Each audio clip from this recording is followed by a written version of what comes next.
10 seconds remaining. 5 seconds remaining.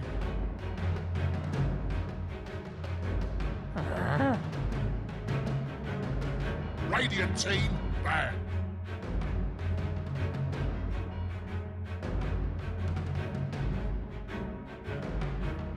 Dire team pick.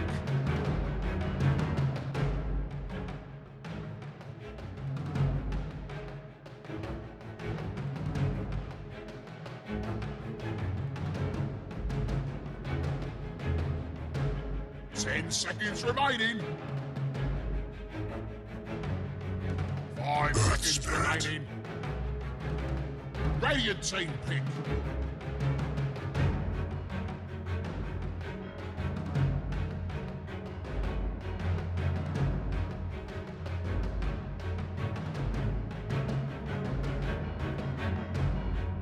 Ten seconds remaining. 5 seconds remaining. Reserve time. Axe. Radiant team pick. Dire team pick.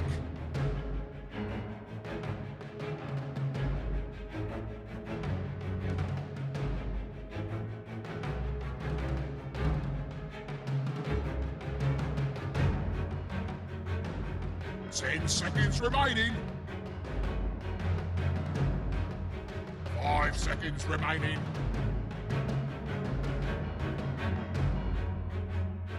Reserve time. Radiant team ban.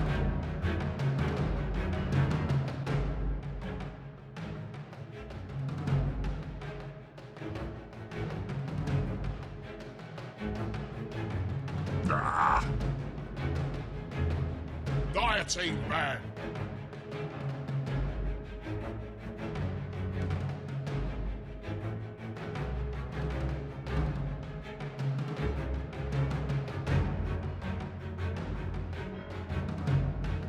Ten seconds remaining.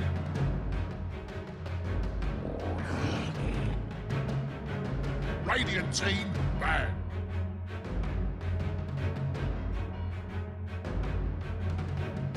Dire team ban.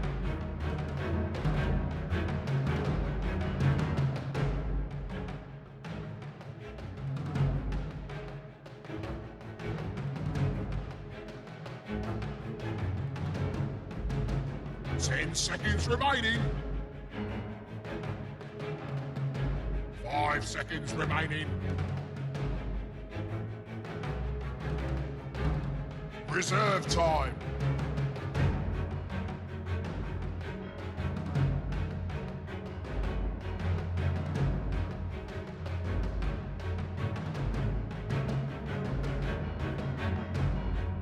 Radiant team pick.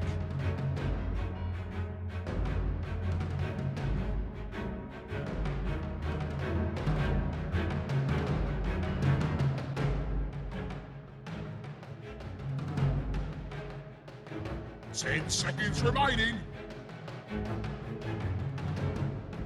5 seconds remaining.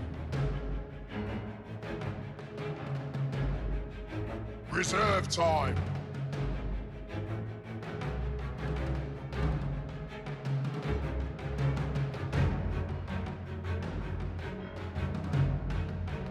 Invoker. Dire team pick.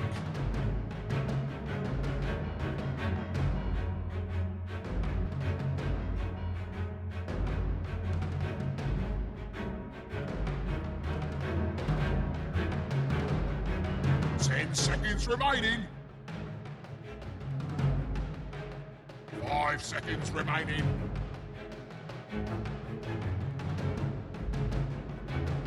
Reserve time.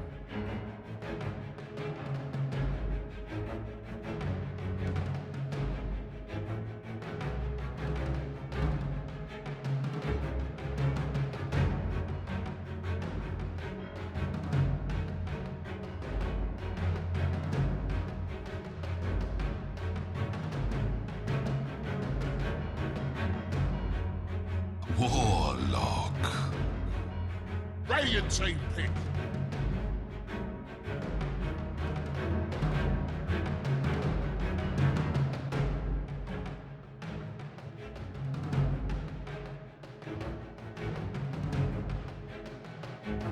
Ten seconds remaining. 5 seconds remaining.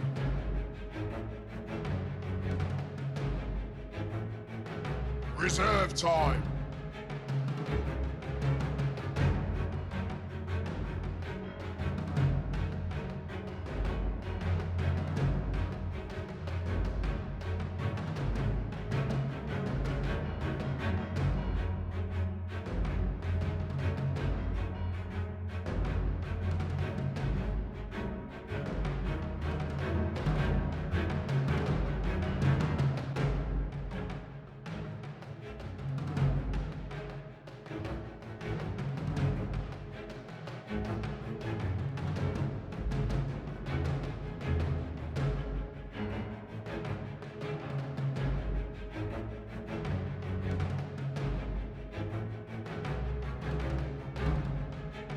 Spectre. Dire team pick.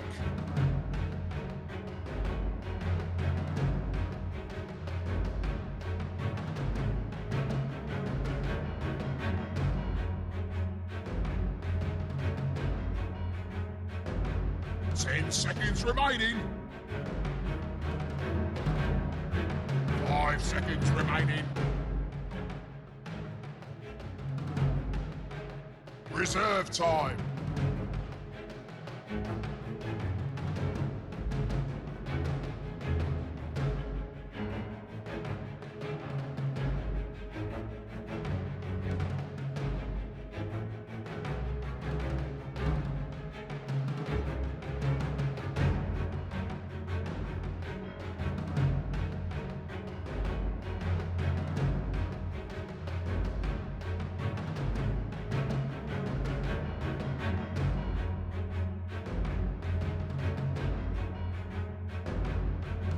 Templar Assassin. Radiant team ban.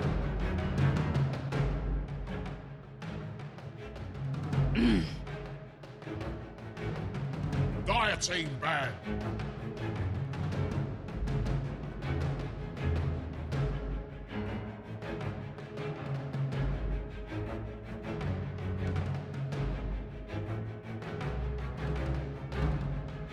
Ten seconds remaining. 5 seconds remaining.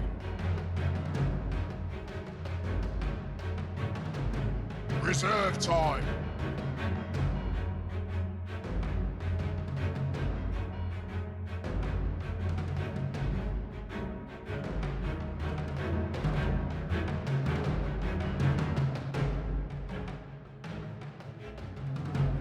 Ten seconds remaining.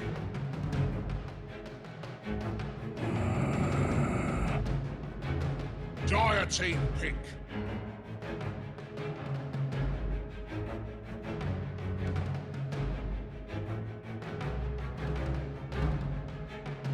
Dusk. Radiant team pick.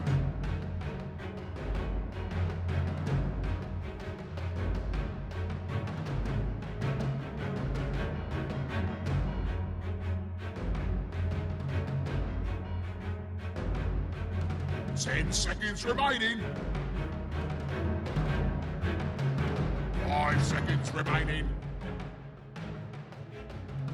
Enchantress.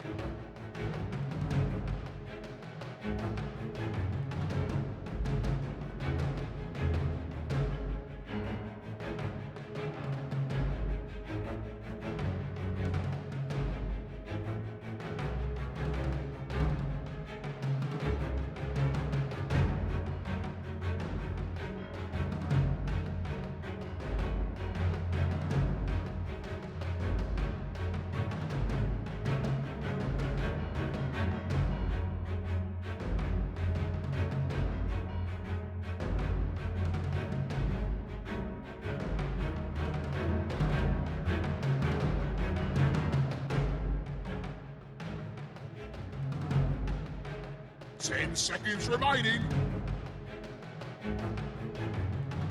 5 seconds remaining.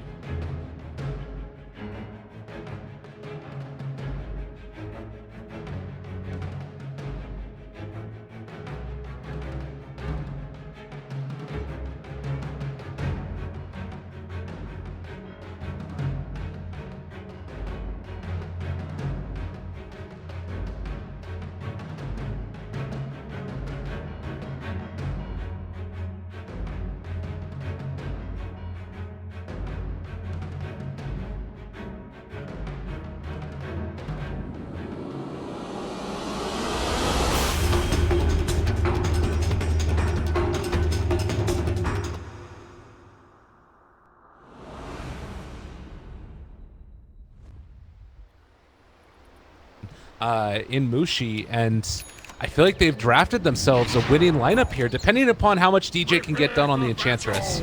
That's going to be a big question.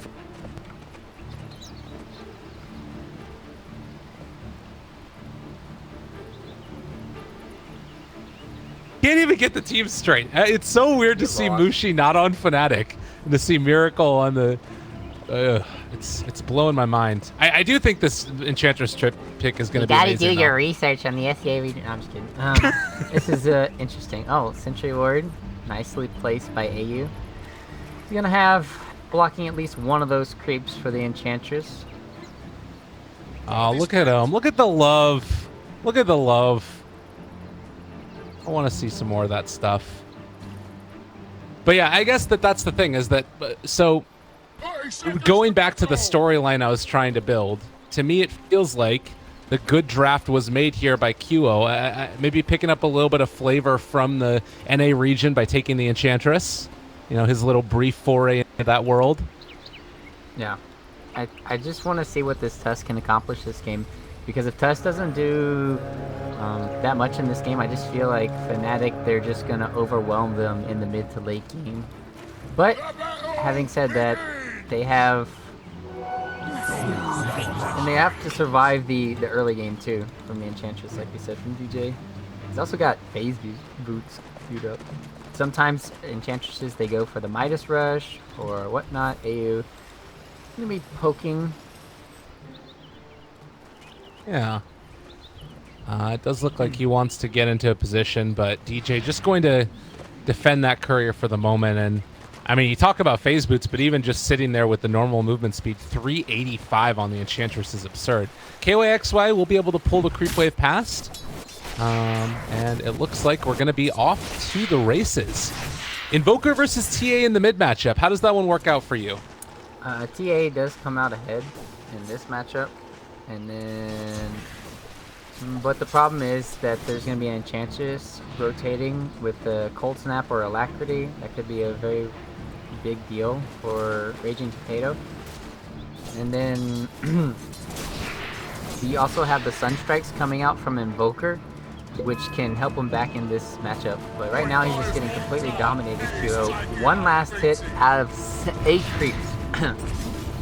That's called crush where I'm from. And 6 denies. That's the other thing. Like a hero that so desperately needs his levels, like you can't have that happen. In the meantime, though, bottom lane, they do have the double Centaur Conqueror that does miss the first stomp there. Unfortunately, there's still a lot of damage potentially there for Ninja Boogie as they find the call onto Mushi in the top lane as well. I guess that is another answer, is later on like the Lifestealer infesting into the creeps to kill him off, but it's still not a great answer. Yeah, and then these supports, they can't actually pull. Bam. Okay. Double stun. He's in some trouble. Getting the body blocks. DJ fully encapsulating them. Sunstrike is going to be off the market now. DJ steps too far afoot. Can they find this kill? DJ's still running. 14 HP. They do draw first blood. Ohio finds one in return, though, onto AU. And it looks like the Centaur is going to try and run down Ninja Boogie. Ohio is still here as well. They're chasing, but not finding the kill. So Ohio TP's away. They're trying to pull, but this not going to get the range phase. It's a little unfortunate.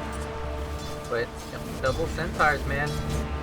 that's the way it goes. Now let's see what DJ is going to be able to accomplish now, right? So they got a good trade-off for Mushi since he got the first blood, and then that does favor him. And then Ohio had to waste the TP to get away, but still there's pressure being applied. Let's see if there's any other camps for him to work with. No, there's nothing for him to work with until the 3-minute mark. Only the Centaur right now. It's not the best in the world, but it can still work out for him. And with Ohio here as well, they can still keep disrupting this pull that goes on and get a good amount of experience. He's actually going to head all the way over towards the Dark Troll Summoner. So farming a bit more. Does not use the enchant on the second Centaur, so he only has the one Dark Troll Summoner, which does hurt a little bit. And the continuing story of this game is, you know, TA with the same amount of denies pretty much as Invoker has last hits. Yeah, he's also had the double damage rune picked up for the last like 20-30 seconds. But Raging Potato, he's feeling a little bit scared because he doesn't know where the Enchantress is. They keep pinging him out. They know where he's in the jungle, so yeah, they see him now. They can't really do anything about this though. They have the smoke on the Enchantress. DJ is gonna go back top instead of going for that mid kill. So this is gonna allow Kyo to catch up just because that threat of the Enchantress. Yeah, and I want to see if also like they want to put any more emphasis. Oh, nice block there of the spin, and AU is gonna tank that Sunstrike. They have the follow-up stun as well. He wasn't able to get the Boulder Smash off, but AU will still fall there in the end as Mushi tries to run down and kill off DJ. Not likely to happen with no rage leveled at this point. So Lifestealer can't quite kill. They take one in return. Fnatic. Yeah, kind of interesting to see him get 2 in the open wounds early on like that. Normally you see 1-1-1 because you'll have your phase boots ready, and then you can just phase boots to catch up to somebody, and then he needs to have the rage for the Enchantress kill because he's untouchable. So far, looking really good for Fnatic early on. I mean, I guess I sort of wonder though, like how much is it really going to be a problem, the out CS that's happening in the other lanes? Like, can Tusk snowball out of control? I didn't even mean that. As Raging Potato going to get Sunstruck. Oh, gets the refraction charges back up, and Frostbite not able to find that kill. They're going back in now onto QO. AU shows up, finds the stun onto DJ, trying to body block. Can they get into rage to kill him off? It is going to be enough there with the snowball. Now looking for Raging Potato. He is gonna have refraction back up. They kill off the Centaur and gonna run him down. Mineski making the plays that they need to, and Febby trying to roll away, but is not going to be able to escape. 2 more rotations coming towards mid. They haunt towards Raging Potato. The battle that's never going to end. The Sunstrike coming through. It is going to kill him off. Raging Potato goes down. Holy shit. This is a battle early on. Yep, off lanes rotating, like off lane as well as the core coming in early before 6 minutes. That's just crazy. Good TPN all around from basically everyone in this game. Just understanding that there's going to be these dives in the mid lane, and you have to give respect to this Enchantress, and that means you got to come with in force. Meanwhile, Mr. Boogie seems to be dead. Yeah, that will be a pickup here. Oh, inside the snowball. Seems unlikely to make the escape nonetheless, and yeah, they do kill him off, and this might actually just be the death of KYXY. They have the cold snap there to start bringing him low. They go in for a little bit more damage over to the side. QO is going to end up dropping. No, is going to be able to ghost walk away, alive on nothing. 14 HP. They kill off the CM nonetheless. So the continued brawls in the mid lane. Nobody's farming really, with the exception of Miracle. Yep. He got into his 1 kill in the mid lane, and then he got out, and now he's farming. Mushi's being very active. That's what you want to see. Normally, sometimes when you play Lifestealer, you want to just farm until you get the armlet, but this game you have to come to these team fights early, else you're just going to get overwhelmed by the Enchantress. AU kills off QO way behind the lines, drops a tree as well. And now AU is getting ran down by Febby. Sorry, I ended up missing that one. Went deep for that kill. He's still going to be able to roll away here. Looks like we'll get out scot-free. AU, the sniper. Man, I wish I could have seen that. I was just watching the pressure being mounted, as well as just coughing up a lung or something. I don't know. Oh, it's okay, man. Don't get sick. Ohio dive in for Mushi. They stand in place for a moment because of that toss of the hurl boulder. The heal coming in. DJ is there. Sunstrike. They miss it off to the side, but they will have another Hadouken to come out. Right clicks. He's going to go. Oh, I thought maybe the Shard Golems with the Pearl Boulder was going to be enough damage for the kill on the Lifestealer. Is there another Sunstrike 10 seconds away? It doesn't look like Kyo wants to go for it. Yep. This Enchantress pick is just doing too much right now. Like, it's causing too much space. You normally think of a Space Maker as an Earth Spirit where he's constantly rotating around, doing stuff, but the Enchantress is single-handedly causing space in like all of the lanes, making sure that Miracle can't get ganked on the Spectre. QO is getting free farm. Lucy showed up to this in the top lane, is going to infest inside of a creep now. And trying to get for the deny. DJ picks up the kill on the tower nonetheless. And now they're actually thinking about going over here. Ohio trying to TP out. That's just going to end up being a bit more damage dealt out. Spectre Haunt? Bottom lane? Not sure exactly what they're trying to accomplish here. Trying to get the extra damage onto KY. KYXY, snowballs. Trying to run. Does not have any more stick charges, and that last right click from the Invoker will secure the kill. He almost was able to juke around. So, another thing that was really surprising for me to see was KY, he went for the bottle even though he had like 1,100 gold. Instead of just getting the mana boots. And then now it's just his mana boots have been slowed down. And then I'm kind of curious to see what he's going to go for after that. Normally we see mechs and stuff, but in this game, does he feel like he needs to be utility, getting that mech, or does he want to try and go for a semi-carry build? We'll have to see. Yeah. I really like the build that the Spectre's been going to, because it signals how Fnatic want to play this game, that they can get aggressive early with this Enchantress. You know, Axe is almost at his Blink Dagger as well, and this is a lineup that can push quickly if given that type of sustain. But bottom lane, we have AU and KYXY, the full assortment of skills. Do they realize this gank is coming? They have a feeling that it's coming. They're gonna get out. They don't really see anybody on the map. They have one deep dire ward in the jungle. Show if anybody's farming, they don't see anybody. So, Warlock's getting his levels top lane. Raging Potato is going to pick up a regen rune. He's going to go back to doing, well, no agents, but he's in the jungle. So, I think it's really important that they get those levels up on the Warlock. He was level 2 just a couple of minutes ago. And I was like incredibly worried about their ability to take these fights, because eventually the Enchantress does sort of fall off as a hero, and you want to make sure that Mineski can get the levels on the Warlock to defend high ground before that happens.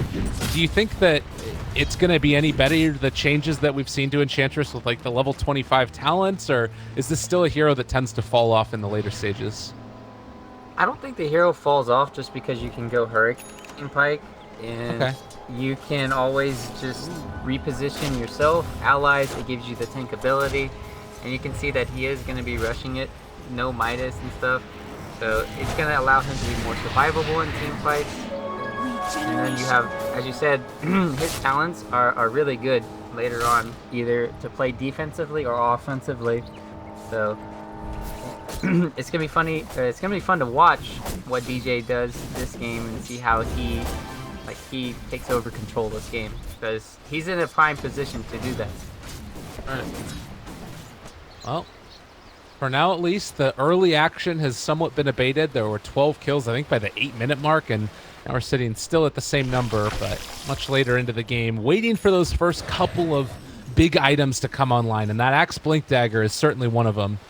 Don't know if he's going to catch Ninja Boogie in this top lane, as he's kind of holding back, making sure he doesn't get caught out. Yeah, now they ping it out. They realize Ohio has a Blink Dagger, and doesn't look like they'll be able to surprise Mineski at this point with it. Yeah, the problem right now is Mineski, they want to be very aggressive, but at the same time they can't because they don't have the support levels that they need. So they are forced to farm, meaning that Fnatic are getting the upper hand in this early game. And then now DJ's happy, he got his level 6, he's He has his summons. He's gonna start barreling down on the bottom tower as well as Ohio. Oh, initiation. They get the call in a Ninja Boogie. Febby with the ulti as well. They take down Ninja Boogie right at the start of that one. And that would have been a really bad set of plays if they had not caught with the Ohio there with the chaotic offering coming down. It could have been tragic. Yep. And that's just the thing that Haunt does. You're just able to see where everybody is. You get vision of people TPing and whatnot. So no TP in from Lifestealer or the TA. They knew they were able to do anything they wanted in that team fight. Ohio again dumps in, catches KYXY. The snowball is going to keep him alive for the moment, but Febby will pay the price because of it. They do find the kill on a KYXY, I believe. No, he's able to take the Battle Hunger off. Alive on 30 HP there as well. Now trying to run down DJ. Enchantress gets off the Nature's Attendants, trying to run out. The Wand as well is going to keep him alive. Maybe with all of the Fatal Bonds damage, they can take him down, but it doesn't look like it's going to happen. So it does look like Mineski, they show up, they're going to take a team fight win and try and push down that tower. Yeah, they would have won that team fight even harder if they had Magnetized up. He just got level 6. He could have caused a lot more havoc and more damage during that team fight. But now, still, even though they won that team fight, they are still going to lose their mid tower, it seems like. AU might go down too. Yeah, they got the Sunstrike follow-up. That's going to be the dunk as well to finish the kill. Febby is going to get jumped upon yet again, and, well, another CM ulti. Might as well do it. Cold Snap with that freezing field, but Raging Potato jumps in and puts a kibosh on the CM's good time. So Ohio's going to get ran down by Raging Potato. Running through those refraction instances with Kyo here as well. Alacrity onto him. They force the Invis rune out. TA just going to have to play it safe for the moment. Maybe going to look for the deny here. Get it. Oh, nope, not quite. He thought he was stronger than he really was. The story of Twitch chess. Got him. I got him. No, I'm just kidding. Anyways, this game is really exciting right now. It's back and forth. It's still favoring Fnatic, however, just a little bit because they're not really contesting this Spectre enough. They're not getting kills, and you just gotta feel like at the back of your mind, the Spectre's about to get out of control soon when he has his Radiance. The Invoker's not getting shut down either, so he's going to have his Axe soon. And that's just when you're not going to have any advantage in this game whatsoever. So, Mineski, they have to do something. They have to do it fast. They spot Ohio right here. They know he's in the area. The TA trap giving them vision. And it looks like they're setting a trap for him. The jump forward, the call comes out. But AU, he's going to be perfectly fine here. Maybe not with the Haunt. I thought about trying to turn it back around, but yeah, that TA trap giving complete and total vision. Yeah, at the end of the day, that's a good kill for Mineski, but that's on a core who's kind of done his job for the most part by getting a fast Blink Dagger. He would love to have the Blade Mail so he could go for like those solo kills and stuff, but he's still making so much space for everyone. Like even this Enchantress is going to be a semi-core. Like they're basically running a 3.5 core or lineup for Fnatic, and they're getting away with it. Miracle only about 600 gold away from the Relic.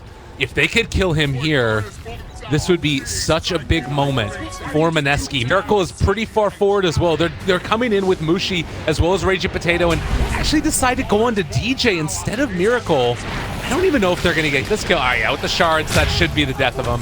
DJ will drop, Walrus punch into the face. But still, like you said, Miracle gets out. That's like watching the Matrix right there.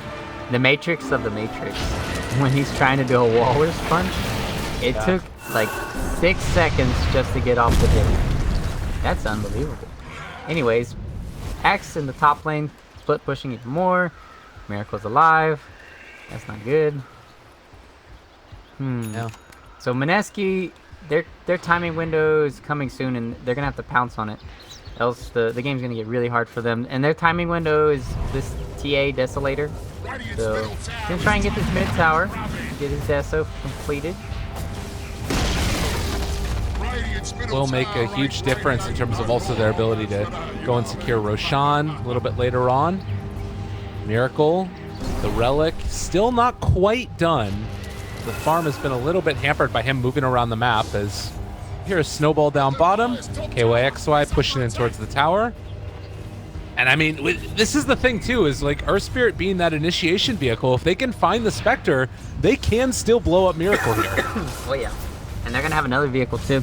Tusk is going for the Blink Dagger, opting to go for more of a utility role for positioning. This also allows him to blink out of snowballs, so he can snowball onto somebody, 1 or 2 heroes, and blink out immediately. This makes your survivability on Tusk go through the roof. And also, it eventually sets up well for when he buys the Aghanim Scepter and, you know, wants to kick people, which is definitely going to happen this game. That's what KY does? I mean, no, it's what we saw Faith Beyond do back at DAC, and it made me my favorite player ever. I really do love that item, but I doubt we're going to see it. Yeah. You can dare to dream. I feel like if you could pick everyone, that'd be nice. Right. Else the item is a little underwhelming, but they can maybe make it work. I'll dare to dream. We'll dream big. Miracle. He's got that relic now, closer and closer as we do find a kill in the jungle. They take down Febby yet again. He was putting down a deep ward. I think he got caught out. And with that kill, are they going to contest Roche? Arcana on. Sunstrike goes out. They know it's being done. It's so tough. They have Haunt, like it's all available. They're gonna move in, but it's right before Radiance. You would love to be able to come and contest this, but you know, it's just their window. Mineski had a window of 1 or 2 minutes where they seized the moment and then they capitalized on it, because this is, if they waited 1 or 2 more minutes, it would have been where the Radiance was completed, and then they would have definitely taken the team fight. So catching a break there for Mineski. Now they're in the driver's seat for a little bit, and they're gonna do the sentry drop here. Do they have a...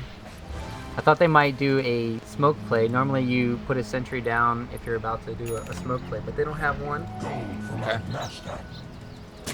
You know, I gotta commend Fnatic for that. Like the presence of mind to not go into contest Roshan right there, because if you contest Roshan and then you lose it and Mineski win the team fight and get Aegis, suddenly the game does become quite hard for Fnatic. They're still, I think, very comfortable in this situation, just farming, drying out the game a little bit longer, and maybe finding pickoffs here and there. Yeah, that's how they want to play this game, and they're doing a really good job so far.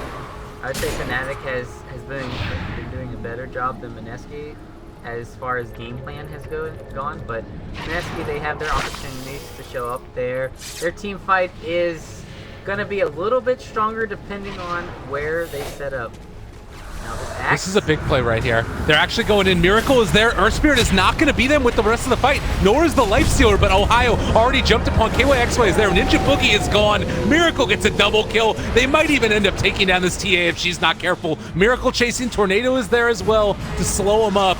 AU has Life Stealer inside. They were trying to find the kill onto Miracle in the mid lane, but they popped Haunt before the Earth Spirit could jump. You have Aegis. We don't care. We want you to kill you. And so that was a little bit weird coming in from the Tusk. Like, he wanted to come in and help and save them, and then they should have probably waited for the Aegis to go down. They were like, we got to save him before the Aegis goes down. But maybe if they had grouped up a little bit and waited for the ES, they could have potentially had a better team fight. Right.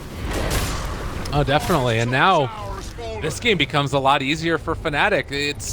I mean, it was looking a little bit better after the Roshan take, but now the tier 2 tower down in the top lane, that one team fight, they can move over towards mid a little bit if they want, and there's no pressure on them because there's no Aegis for Mineski, and they have Radiance on Spectre.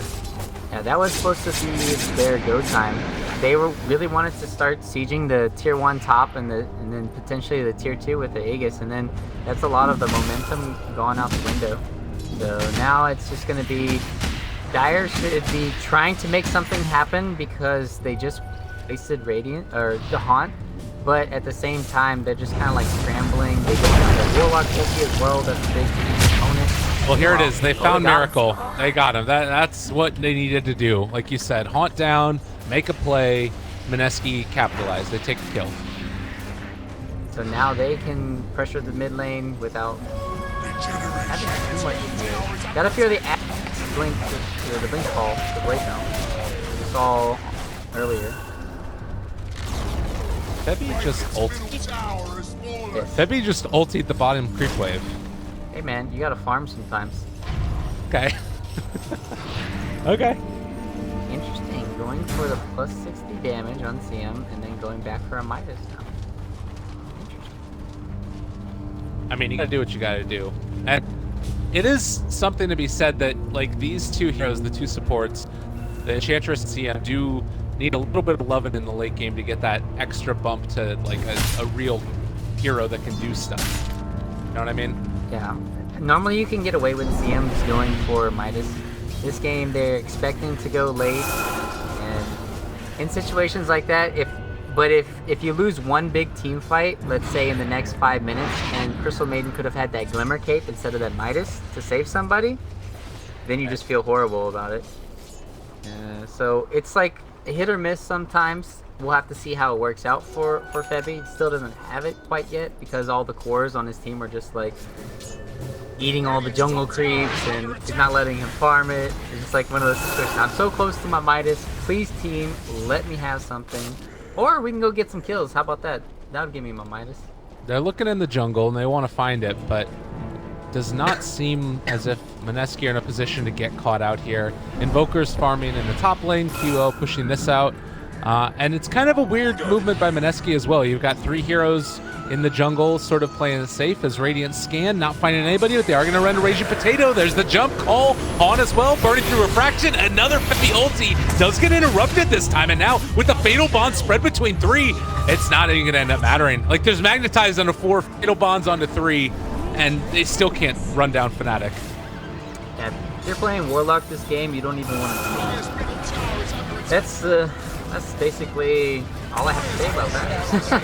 I mean, you just see what happens. He just haunts, he goes backline. The Warlock's actually dead before he can do anything. It's because the Radiance plus this, you know, this dispersion, the Desolate coming in, and then now they have all the tools that they need to go high ground. They have the Alacrity ready, the Invoker's still alive. Not looking good. Yeah, Mushi and the Mineski guys are struggling to find an answer at this point. The Alacrity on the Spectre means that, well, and also just the Spectral Dagger means they don't even worry about the shards. They throw out a stun, connects onto DJ. Febby also going to be controlled here, but they still haven't brought him down as of yet. Turns, Frostbite's trying to run away. They have killed off Febby, but it looks like everybody else should escape from this. Yeah, I'm going to have to call out QO there. Could have got his Alacrity up a little bit sooner, at least maybe 6-7 seconds, and then they would have had the tower, and then that tower is a big deal because you can open up the shrines. So a little bit of a misplay. He was really contemplating on QO if he wanted to go in deeper and go for a solo kill, but deciding at the end of it not to do it, and then not having the Alacrity up cost them the tower, and then potentially those kills, because then you just get that tower and then you back out as a team a little bit sooner. And now, you know, you're in a position where you control the map by and large. They have good vision that's in towards the mid lane and the jungle up on these high grounds here.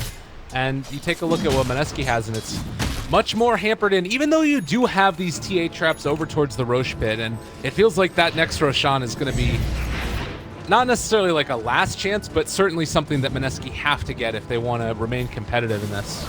Alright, so a huge item pickup. Like, this is going to be the biggest item pickup for the Dire side. The Glimmer Cape on Warlock, I'm not even joking. He can actually survive now. He can throw out the rocks. He can position himself better.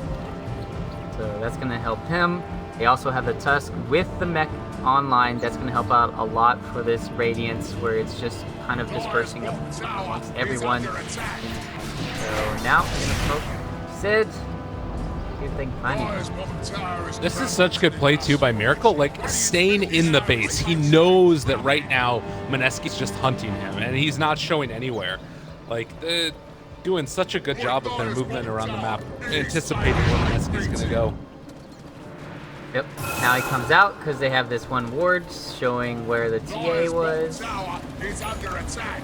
and where the ES was. Really good high ground ward that you normally don't see placed because it doesn't give that much vision for the Radiant side, but because the trees are cut down, they can afford to place that ward up there. Well, backing out. They are going to take down all those towers. Still waiting for that next Roshan. It does look like it's sort of middle of the road respawn time. Middle of the road. You know, that's a saying, right? Sure. Why not? I'm gonna run you over in the middle of the road. What's going on? Jesus Christ. All right, I was just kidding. No, that's not me, man. I wouldn't. Okay. Also, we have the Manta style, which is about to be completed as soon as the recipe comes in for Miracle. And does not break the smoke there, but would have been a great time to pick up the kill. Mineski not able to get there. Game of inches right now. BJ, nice knowing you, my friend. Oh. The Matrix style Walrus Punch connects and DJ falls. This might actually give a little bit of ability for Mineski to move in towards Roche. Looks like it's going to respond in about 20 seconds or so. Bebby in trouble, slowed down. No. Gone yet again. All right, Mineski is pulling it back together here. Yeah, they still have to give respect towards the Invest Bomb and the TA. Now TA, this is a huge spike for her. She can potentially close out this game for Mineski now if they do get the Aegis, and she has the BKB online. That's going to help out a lot for the Radiance, Mischance, all the Invoker spells. But as we've been seeing, Ohio has been the MVP for Fnatic so far, getting all these clutch calls on top of the TA. So if that keeps continuing, this game is slightly, it's going to be more in favor of Fnatic. You know, I almost wonder if in that instance right there, if like having the TA traps in Roche ended up hurting Mineski more than helping him. Because if you think about it, if you didn't have TA traps there, maybe they go to check Roshan and then it respawns right as they're walking by it. But they saw that it wasn't there and everybody ended up like walking back to farm lanes, and then they weren't in position to take advantage of the death timers. You know what I mean? Yeah. I don't know if they could have taken it, but it's hard because of like how short the cooldowns of, or not cooldowns, the respawn timers were. Yeah. Now they're trying to steal it.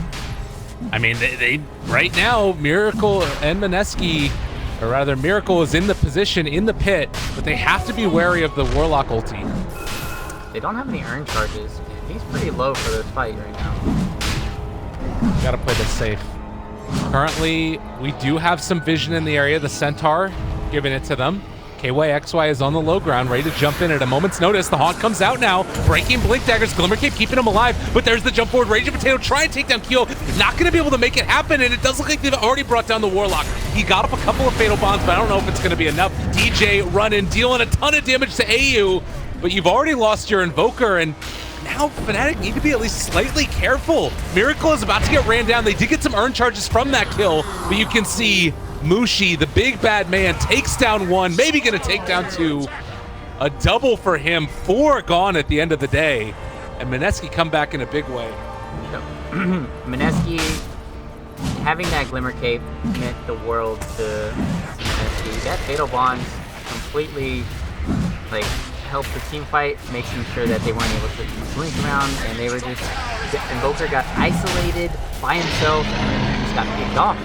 And then when your Invoker is out of the team fight, it's just, where's all your damage coming from? The Haunt's already down. Ohio didn't have a big impact this time around with his call, like we were saying on the he has before with the TA. And then, yep, now they have this Aegis to work with, and so this is Mineski playing for the later game.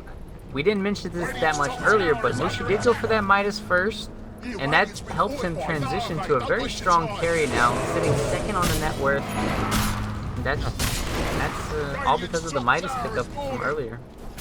Well, and, you know, it's something that you don't normally think about how big of an impact a Glimmer Cape can have, but as you mentioned, this is like the most important item for Mineski to get off because they have huge damage problems. A couple of these heroes are just very tanky and hard to deal with, and so, you know, having that Glimmer Cape available won them that fight. They're setting up on a Miracle possibly, although he should realize something is going on. Nobody is showing, and we'll back out now as all of that movement came down towards the south for him. Another thing to note is they were kind of like grouping on the Warlock too, because they were like, okay, well, we need to find a way to kill him, but then they weren't able to, and then yeah, because like 2 or 3 heroes pumped up, they were still able to get off the Warlock only the stun too on 2 of the heroes, and then you have the Fatal Bonds that connected on 3, maybe 4 heroes, so that just hurt them.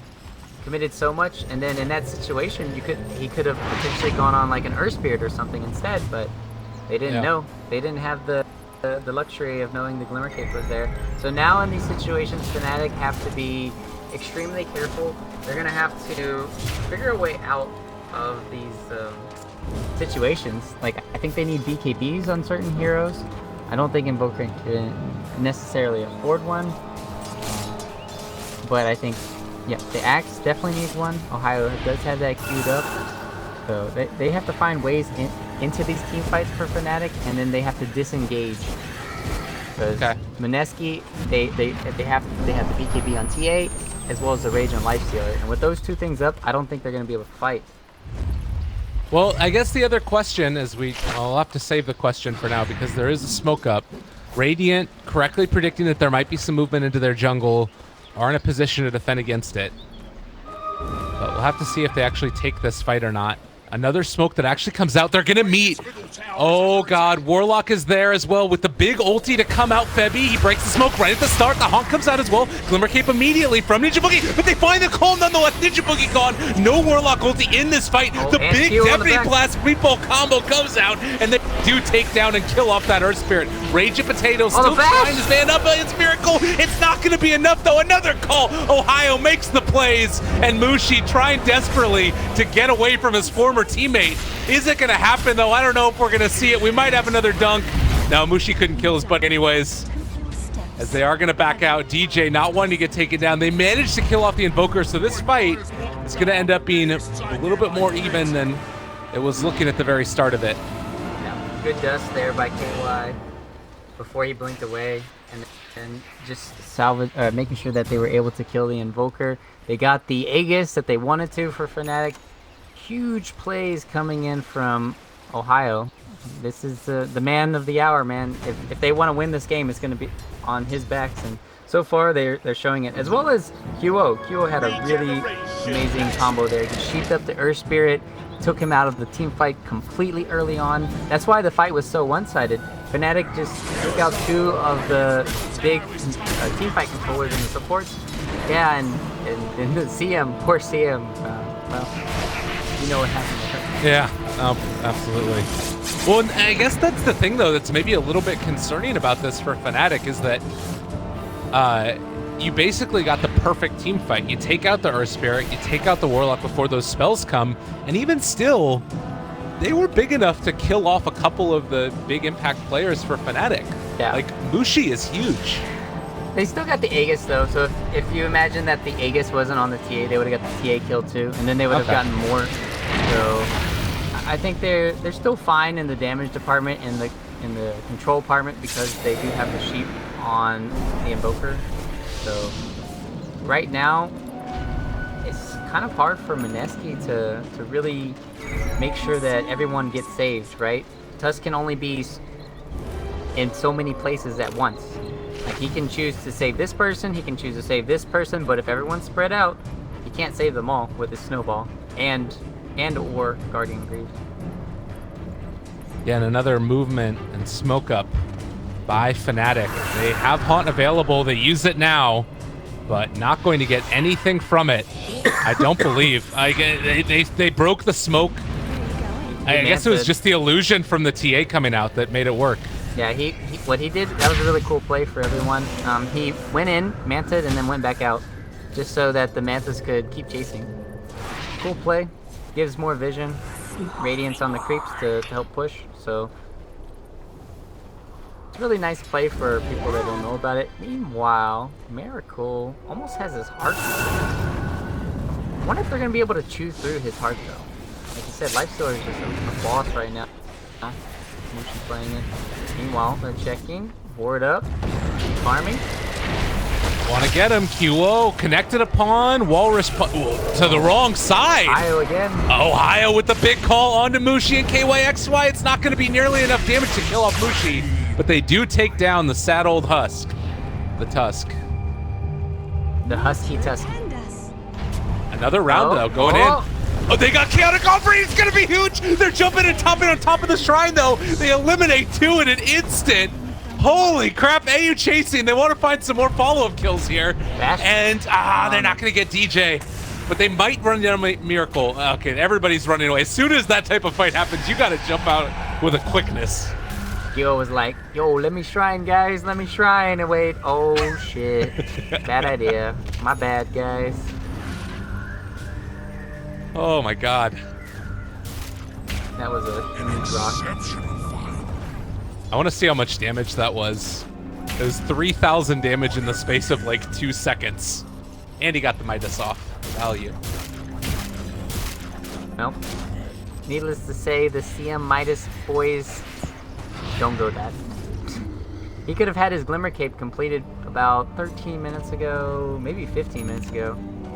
And then he picked up the Midas, and he's still not even close to his Glimmer. And this Glimmer would have either saved him or his allies a lot of times in these team fights. Even though the enemy team is carrying Dust, but not all the time people are going to be carrying that. Ohio's still doing really well in these team fights. Yeah, DJ. DJ. He's got a 4-step. No, he doesn't. Thought they were going to go for him. I was like, you know, Tuska's in the area. Husky Tusky. Hey, you can't steal my name, dude. I coined that. Yo, I'm reporting this guy. Steal everything. But yeah, heart done for the Steal Mr. Miracle heart? Spectre. And he'll steal your heart every day. He's got Dust as well, so more of those answers for the Glimmer Capes to burn through the Warlock. Because even if you do have the minus, or rather the reduction in damage from the Magical, if Warlock is alone, Desolate with Manta is just going to destroy him. Like, 65 bonus damage with that. Oh, they're baiting out Spectre. He doesn't have buyback haunt. Normally, you see a lot of the pro players. They want to do the bait where they use every single thing on the Spectre, and then they buy back haunt in, and then you just completely win the game. That's a big play. But Miracle, he doesn't have the buyback just yet, but it's still a good play nonetheless. And Ohio's been saving him with his 4 staffs, with the calls, so it's not a bad play to still make. And I mean, they're baiting it, but it does feel like right now Mineski have no interest of going on to Miracle. I guess where do you look to try and take these fights? Do you just burn through the Invoker every time, or do you need to put your focus on to try and take down DJ? Honestly, if they could find Ohio, that would be, or I guess you're asking for the other team. No, yeah. But I mean, like, I think going on, like, if you can catch out the Axe, it's the most important. But I'm trying to figure out how they're actually going to do that. Because their lineup, it's sort of weird. Like, their only instant stun, I feel, is going to be the Blink Dagger in the Boulder Smash. They have Abyssal completed now, but he's going to be still inside control. Haunting in. This again doesn't feel like it's going to amount to very much, so Haunt down now. They wanted to Haunt to make sure that they weren't getting flanked. That's the reason why they made that play. So it kind of looks bad, but it's not really bad at all. And they know that Mineski now, they could either go for Roche or they could go for potentially a high ground or just a top. Next on a QO, Dust is there. Invoker is going to drop. Bushi picking up another kill. Roche respawns in 20. Really soon. They do have a little creep in here though, the Bruiser. So both teams will be aware of it. Unfortunately, you don't have any type of buyback, so mid. Oh. Might actually just be a free Roshan. Looking to jump, they catch now onto Raging Potato. Bevy pops his ultimate, but the Blade Mail, they do a decent amount here in a little bit as well. Oh, they're not careful. They get the rockets coming out onto a lot of them. There's a hell of a lot of Fatal Bonds spreading out this damage as well. With Mushi running in after Ohio, gonna take down one. The stun onto 2. AU finds him. Can they bring down the Hearted Up Miracle though? I don't know if they have enough damage in the world to bring down and kill off the Spectre. DJ is still alive on the low ground, but they find the kill with the Infest Bomb. So 4 dead. Holy Toledo. Good axe. And they force a buyback. Like, this could be If they want to, they can go Gonna get Roche. soloed bottom. Nope. Still alive for the moment. But they're going up for high ground now. And like Ohio just called there, so Mushi has pretty free reign for this. They still need to be careful of Spectre though. They're gonna have Haunt now. So the question is, do they content Roche here with just 3 heroes, but the remaining or does it? Invoker is there. They have vision of Kiwo. They see him. Able to dodge away from the initiation. Now they instead jump over to the other side. Oh, they want to jump on Ohio. Yeah, now they back out, I think. This is too scary to take the fight with everything else up in Haunt. Can't they actually get away? That's the question. Mushi's getting bashed by Roche. Able to walk out for the moment. The force step to save him, though. He's off in the trees. Now Ohio gets the big call. On to 2. Is it going to be enough damage? They drop down the combo from the Invoker, but the snowball save again. Saving the day. Now controlling Miracle. The CM ulti from the low ground. Mushi trying to man up against Miracle, but I don't know if they're going to be able to find the kill. They're all over there by the shrine. KYXY is going to stay alive as well. Miracle is his things ran out. I think that they can still get out of this one, though. And TA beating away at them, but they have enough survivability. AU jumps out. DJ trying to deal the damage. Another snowball save. Connects onto DJ. They can't quite connect on the snowball, though. And QO is still alive in the midst of this. On the south side, they've lost the Enchantress. They've lost the Axe. There's no buyback on these heroes. The only thing holding Mineski back for the last 20 seconds is Mushi having no mana. QO, split pushing bottom. Okay. He's making the plays that they need to. AU is here to block any TPs away, and meanwhile, there's still a Roche battle that's going to get started. While taking Rex is crazy. AU spots over to the side. Miracle is still managing to get this. He's got so much regen from the heart. Up, All right, they spot him out over there. Mushi, in the meantime, takes down Febby, going back in for the fight onto Miracle. They forced him out of the Roche pit. Now going to also force QO back. They're going to bring down QO. Also going to take Roshan. Winning fights on multiple fronts, and Fnatic has been spread too thin. 4 dead. Oh my god, and Miracle wants to go back in to take down Roshan, but I don't think he can do it. I think he wants to go for the steal. Like there's ways for him to make the steal, but not anymore. Like if Mushi was finishing it up by himself, then he could have gotten the steal pretty easily, I think. It's like, or a 50-50 chance, just right click. There's also the cheese pickup. So that's a pretty big deal, what just happened. Invoker's still dead. He's going to have to buy back. And I mean, we talk about the strength of this late game lineup that you have on Fnatic, but the reality is, if you've got a Bloodthorn TA with BKB, Mushi has Aegis, is ready to hit the tower, a DD as well. I don't know if they can stop this push, and they might need to buy back on the Invoker. There's the jump forward. They catch on to Mushi right at the start of this. Haunt as well, trying to bring him low. Febby with the ultimate. Can they bring down AU? They stop it in the midst of it, but AU is still going to fall here. Ninja Boogie's going to drop 2, so they lose the 2 supports. I don't know if they're going to be able to find anything else off the back of this, though. Everybody else from Mineski's running. So what happened here this time is Spectre had Dust really well played, goes in onto the Warlock that has Glimmer Cape, dust him, and then they also have what kind of triples the output of the damage of Spectre, maybe even quadruples it, is the Fusel pickup. So you're not only getting the Radiance burn, but for every hit you're also burning their mana. And that's just why the Warlock melted, the ES melted. And now they're going to force potentially buybacks. If Invoker dies here, it's game. This is scary. Nobody has buyback right now, and actually they just now break through backdoor protection. Musi is going to be controlled. They have the meatball onto him. The Sheepstick is there as well, but where's the rest of their damage? DJ can only do too much. He's brought down by about half HP, and now with the 2 buybacks, Fnatic are forced to retreat. Yeah, they kind of bought back as they were retreating already on Fnatic. That was a little bit of a misplay coming in from Mineski. They still had like 15 seconds on their supports, but they didn't take any damage on their Raxes. So Fnatic getting away with one right there, but still, Mineski has the Aegis, has the cheese to work with on the Lifestealer. Or where's the cheese at? Okay, Tusk has the cheese. Still got it there. Man, what a crazy game so far. Like, You look at the way that one team fight went out. You had the fights going on by the tier 3 towers where they got the barracks, but you also had the Aegis going in the way of Mineski. And they do still have it for at least a little while. I mean, how are we valuing the late game over the next couple of minutes? Do you think that Fnatic have the heroes to still stand up against, or rather Mineski have the heroes to stand up against what Fnatic have? The way they've itemized is really good, but it's tough. It's close. I want to say it's still close, but you see the inherent problem. Spectre is just destroying these supports in the back line.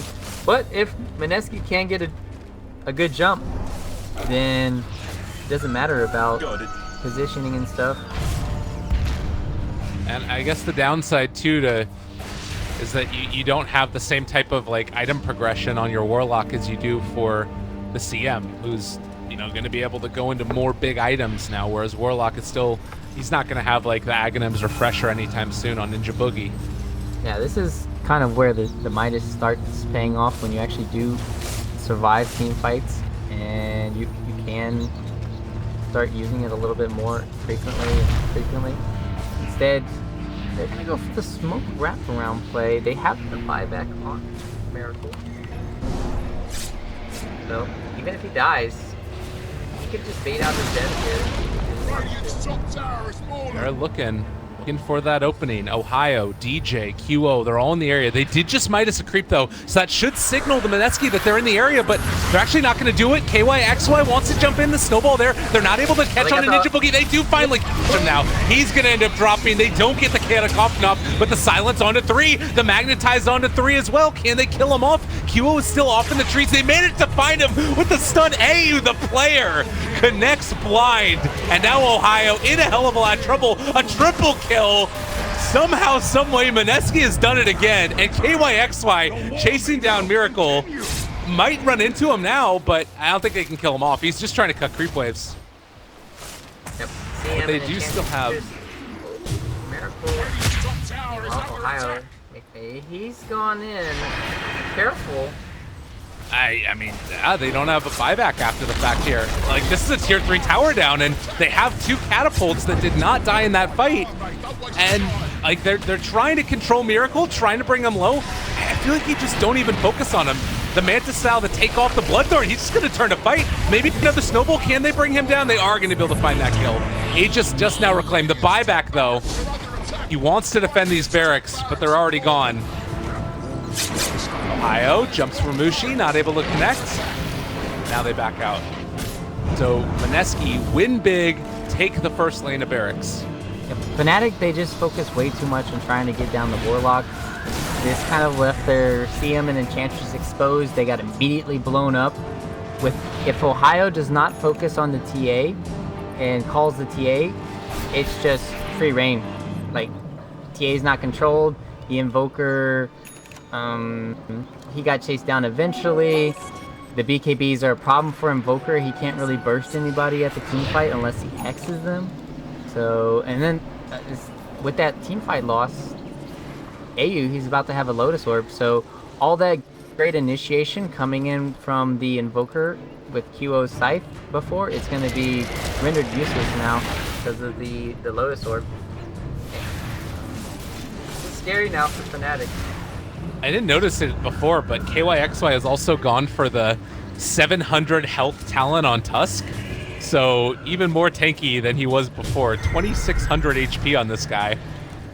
Probably just got leveled 25 from that last fight, honestly. Yeah. That was a huge fight where you kill Spectre, who's really high level, the Invoker. Now they're going to pick up the Shrine here. Pretty much KY and Ohio have been playing the best for both teams, because these snowball saves have been very important. This Frozen Sigil in team fights has just been causing a huge pain in their side, not only slowing the movement speed, but the attack speed too of Fnatic, giving vision. Well, the shrines are now down across the map. Mushi, I don't know if it's baiting it out at this point or what exactly is going on, but he is ginormous. Also had a moon shard either fed to him or he bought it himself. I saw there was 10,000 gold on the Templar Assassin a second ago. But they're holding the line for the moment, and this is where the teams really start to break down, where it's not clear, you know, who's in the advantage, just whoever can win the team fight. Yeah, but if you look at the net worth, though, the two of Dire are 10K each ahead. So they're clearly like in the favor because they really need to have that one more item on Spectre, that one more big item on Invoker, and then they would be on kind of equal footing. Okay. So, but at the same time, you can just say that Enchantress is pretty big, can become a right picker. It's just that she just got blown up by Yeah. Mushi gonna step forward, pops the rage, backs out. Grind down. Pretty big Take deal. it. I guess that is the thing, is that it feels as if whoever wins the team fight is going to be able to take towers quickly, but it's Mineski that have won each and every team fight for the past, like, 10 minutes maybe of this game. Quite hard to doubt their prowess at this point, although maybe the next Roche fight is going to be a big determining factor as well. Yeah, and then the thing about Roche that's kind of hard for Fnatic to get in is, like, they know there's going to be a trap there, they know they have potential scouting from the sigil, and then they have to, like, use their haunt preemptively to see where the enemy is, else they're just not going to get the jump on Mineski. And then when you're using the haunt too soon, just for scouting purposes, it's causing a lot of lack of damage in these team fights. You can see that Fnatic have always been opening with the haunt first, and it's just, if they hold it till already the fight's already started, it'd be a lot better. Illusion's going out as well. Sort of another version of the haunt, just scouting out the area to see what's going on. But still not a great way to deal with Mushi. That was a good play, calling into the Force Staff, and now they've got control over Mushi. Still, they wait for the Chaotic Offering. Do drop it a little bit off the mark, though, so no Chaotic Offering. Now Ohio looks for the call, not able to connect. The haunt is out as well. Want to run down somebody here, but still Mineski sticking together. Snowball forward and away. KYX makes the retreat. So haunt down, Chaotic Offering down, and it looks like Mineski are just going to lick their wounds back up. I think Miracle thought that Ohio had hit his call or something, and then they were just going to immediately blow everything on that. But with us haunt down, now they lose Vegas. She's not looking too hot. I don't know how they're going to hold this Rax without having Spectre haunt. Do you have buyback yet again? Yeah, does not. He is still a minute away from that. And you have CM as well as Enchantress that are just a little bit of gold away from the buyback as well. So a lot of lives here to work with Mineski. They can boost travel in. That's another one of those really good plays where they pull Mushi really far into the base, but they just can't make anything of it after the fact. Essentially, Dire have, let's see, an extra life on Mushi, that's 6. Cheese on Tusk and Earth Spirit. Let's count, guys. What is that? 7, 8. Boots of travel buyback in with TA. That's 9. Boots of travel back in with life, so that's 10. Got a lot of lives. I'm just doing some NA math, guys. I'm just joking. Beautiful. I like it. The nice thing is that you do have Spectral Dagger on that low cooldown, 6 seconds, as well as a good amount of other outspam. So this does make breaking high ground a lot harder for Mineski. Like the mixture of the 6-second cooldown Spectral Dagger and the Tornado cooldown. Right. So this is how they should approach this. So every single time, Axe is going to, they're going to blink in the Axe call, pull Lifestealer back. That's when TA goes on the barracks or the tower bottom. What they're doing right now is really good. They're going to split it up. They're going to put TA on the bottom racks. And then they're going to have a problem of trying to control the TA and the Lifestealer. Okay. And then you have the saving heroes in the bottom lane. Like you have the Lotus Orb, Earth Spirit, as well as the Snowball Blinking Tusk in the bottom. Yeah. Oh, good play. Hops inside of the creep as well, but it is about to die. As soon as these creeps beat it down. So again, playing a back and forth game here. Potato, probably a pop BKB here. Tornado as well as the ice wall. This is a nice play. Raging Potato in some trouble. Kanakaffrey comes out, but they have pop BKB. QO now going to just melt away. AU drops it down as well. They get the counter play with the haunt back into it, but I don't know if they have enough damage. They can't even run down Raging Potato. He's going to have refraction and sends back up. Another snowball save as KYXY saves himself, turns back onto QO. The silence comes out from AU. QO so low. Ohio, can he turn it? Dunk onto one. Is there going to be another dunk? Mushi's so alive. KYXY dies. Miracle is going to fall. Mushi, too big, too large, too in charge. The captain by captain is trying to take down his old friend, but it looks like he might have stepped too far forward. Oh, the buyback for TA. He's back in. Bot spin. Every damn person buying back, but Mushi, Hex, Cold Snap, Force Snap from Raging Potato. Can they keep him alive? It doesn't look like it. Mushi's starting to fall. Raging Potato jumps for DJ, but they can't kill him off either. There's the arm with toggle. Raging Potato, he bought back. He can't die. He cannot die. This might be enough. Miracle is going to go for the chase. There is a BKB now. Refraction is soon to be down. Ohio is there looking for the call. No, he got his Blink Dagger canceled. And still Mushi is Fatal so Bonds, deep in this. Fatal Bonds canceling his Blink. Miracle trying to run another big jump. Ohio, where's your call? He's got it in a second, but his Blink Dagger is on cooldown. This battle has been going on for about 2 minutes at this stage. They just used Fortify, don't worry, guys. KYXY still controlled. Ohio gets the big call into 3. Isn't enough?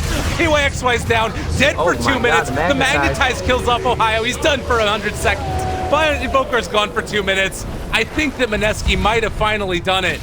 Somehow through all of that, Mushi only ended up dying once. Bebby, they're controlling AU. Miracle is back.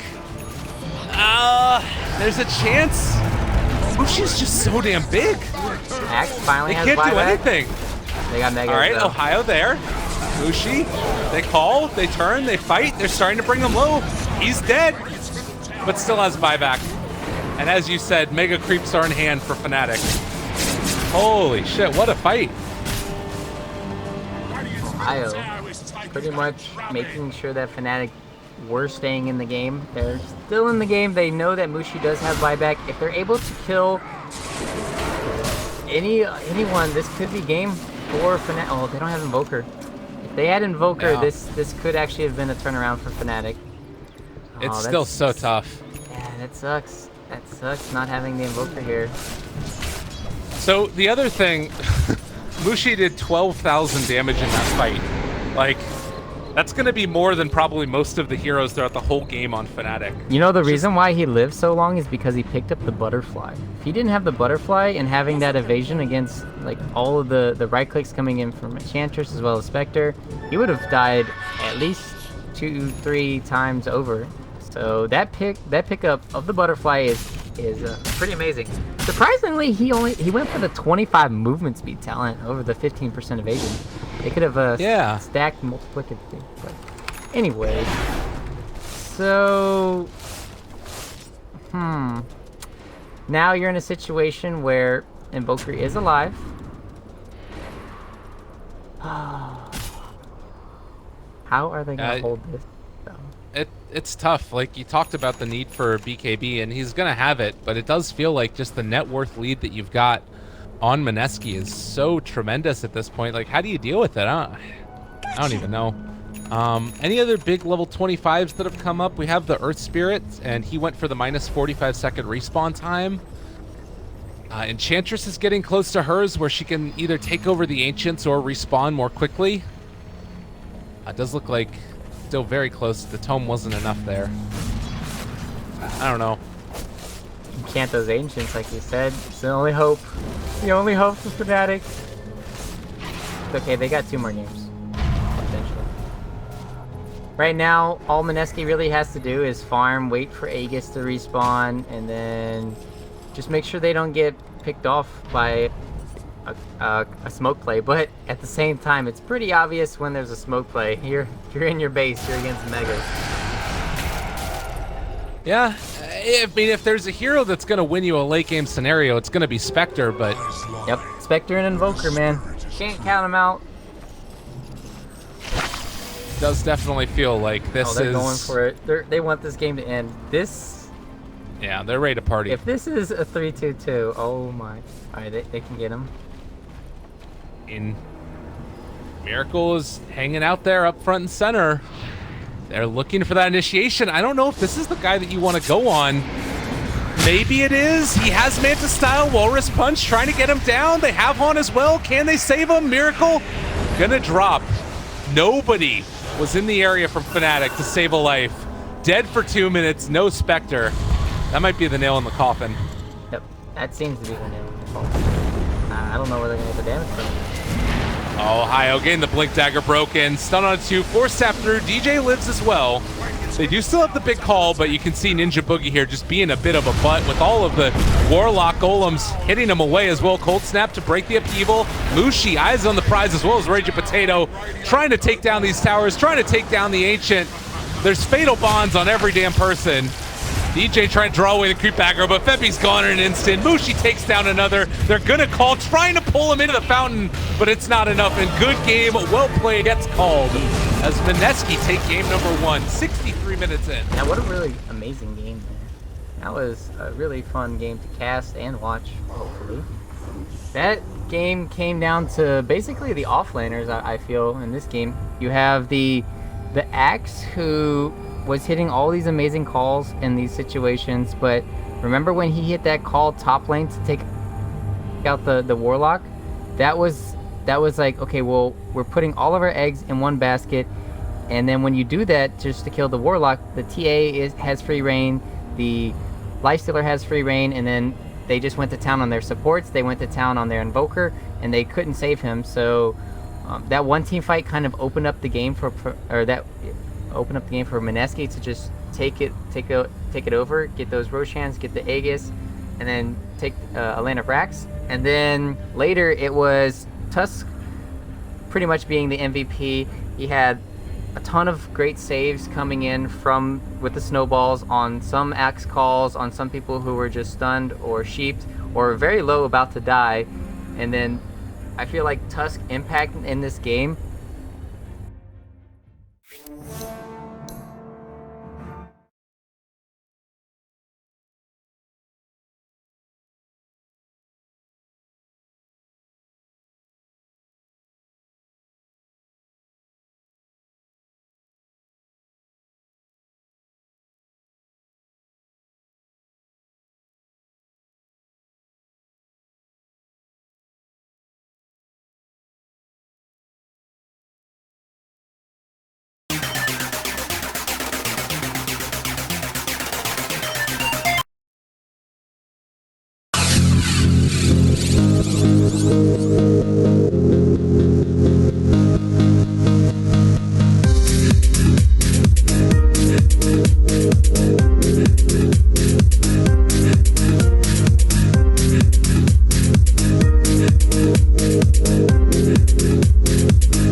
Radiant team, bang.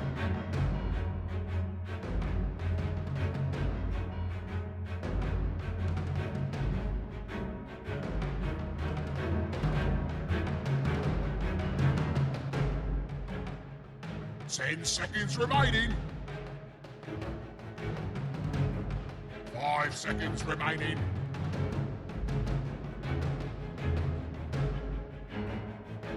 Radiant team, bang.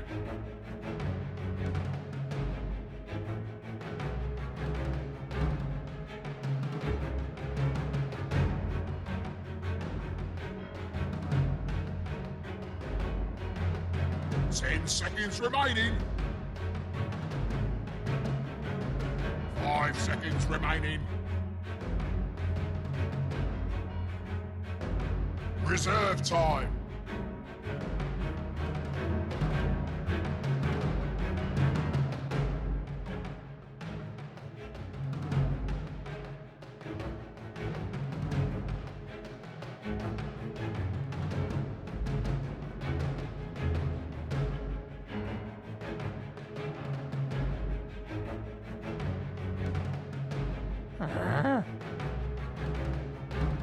Dire team pick.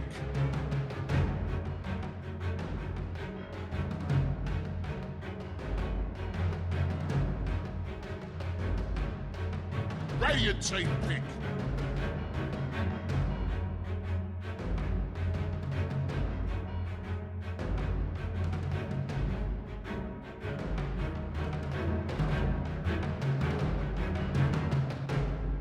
Ten seconds remaining.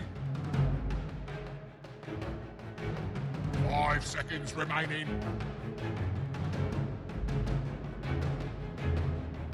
Reserve time.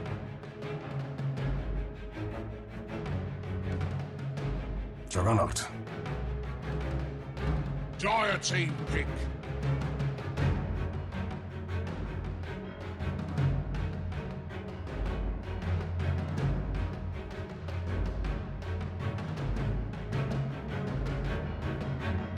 I got a disconnect. 10 seconds remaining.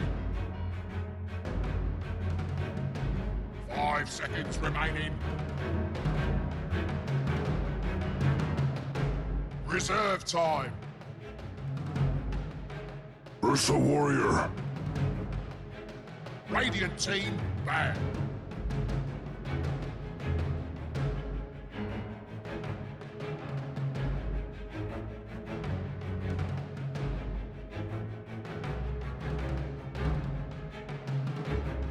Ten seconds remaining. 5 seconds remaining.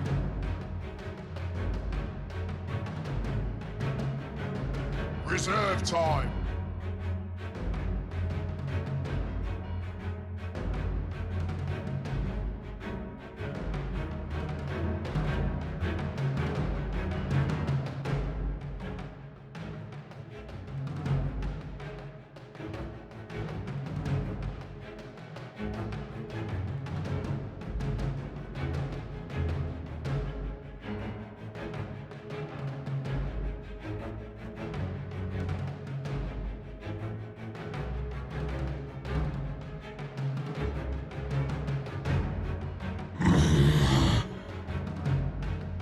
Dire team ban.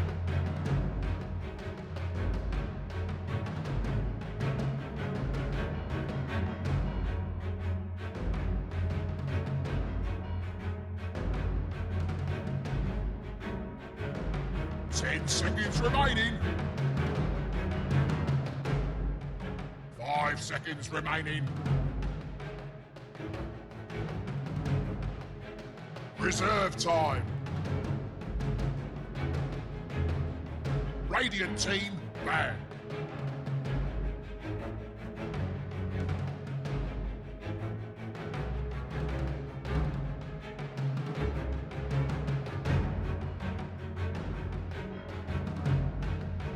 Ten seconds remaining. 5 seconds remaining. Reserve time.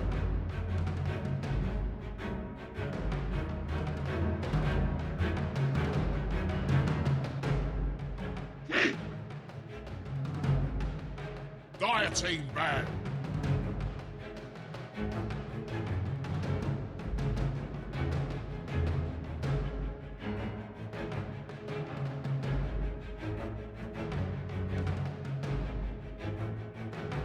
Ten seconds remaining. 5 seconds remaining. Radiant team pick.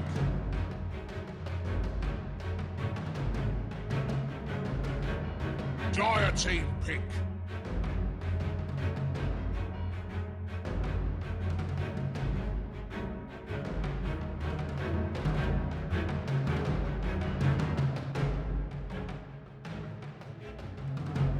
Ten seconds remaining. 5 seconds remaining. Reserve time.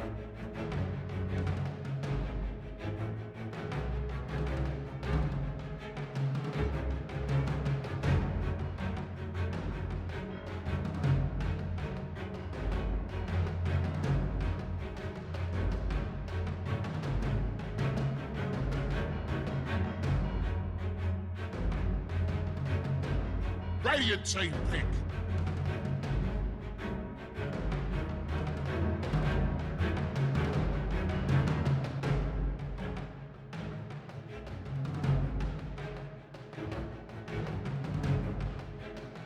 Ten seconds remaining. 5 seconds remaining. Reserve time.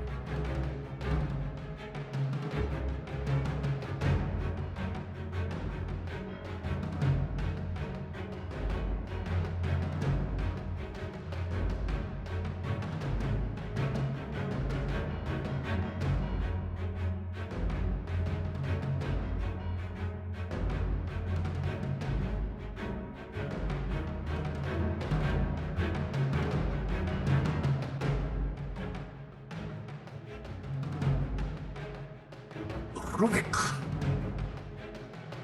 Dire team pick.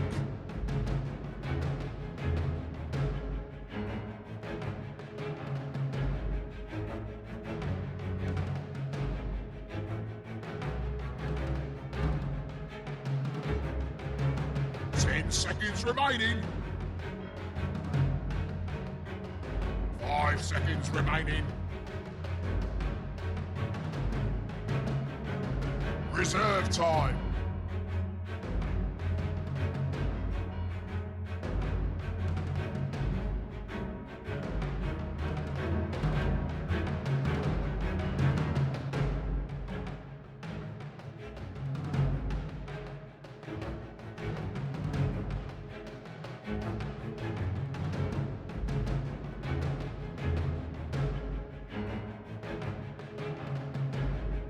Dark Seer.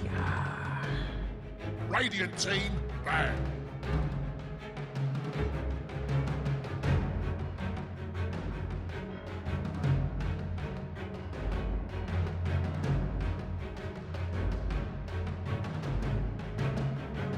Ten seconds remaining. 5 Player is reconnected.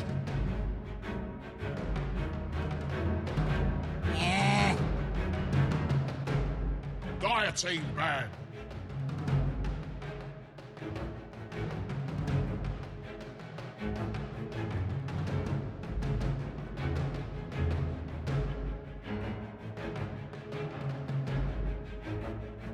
Ten seconds remaining. 5 seconds remaining. Reserve time.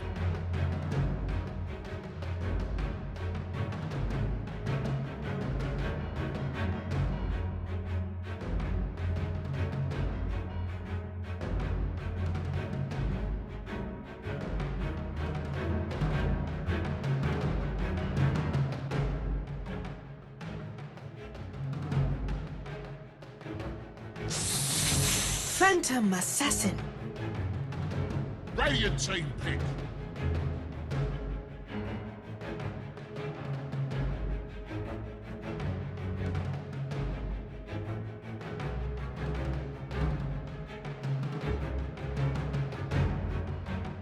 Ten seconds remaining. 5 seconds Tinker. remaining.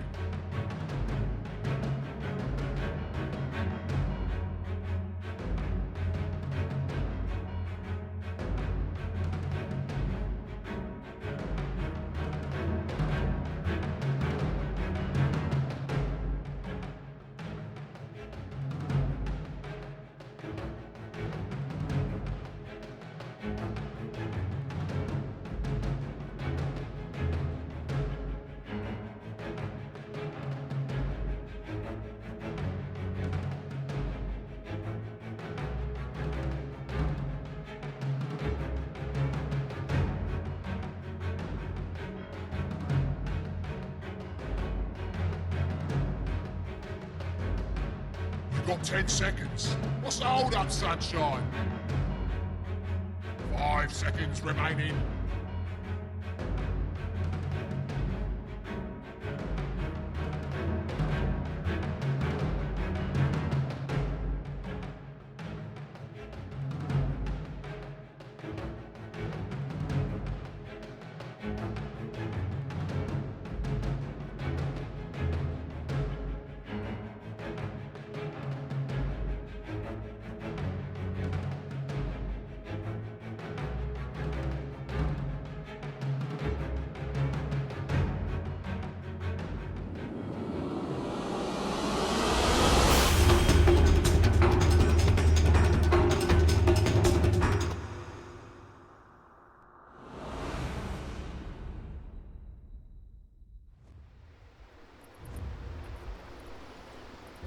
Game number 2.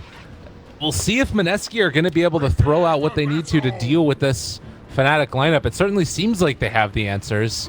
Are you thinking that it's going to be a 2-0 here, Ryu? What's your read? Time to get flamed again, but no. I think Mineski has a 65%.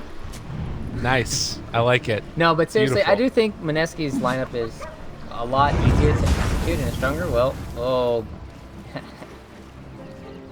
You missed me, son. They do realize the ward is up here, though, so this should be a quick and easy D ward.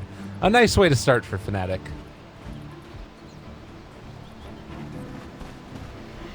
So let's see who they're gonna give the extra 100 to. Who's gonna get? Yeah. I don't know. You probably just roll up there. Earth Spirit looks to be the one He'll to. tango it, but he doesn't even need to actually. Earth Spirit. Isn't that the greatest thing in the world? The low range cliffing taking down the ward. It's amazing. Melee range. Well, I mean, melee range doesn't matter anymore because of Monkey King, so.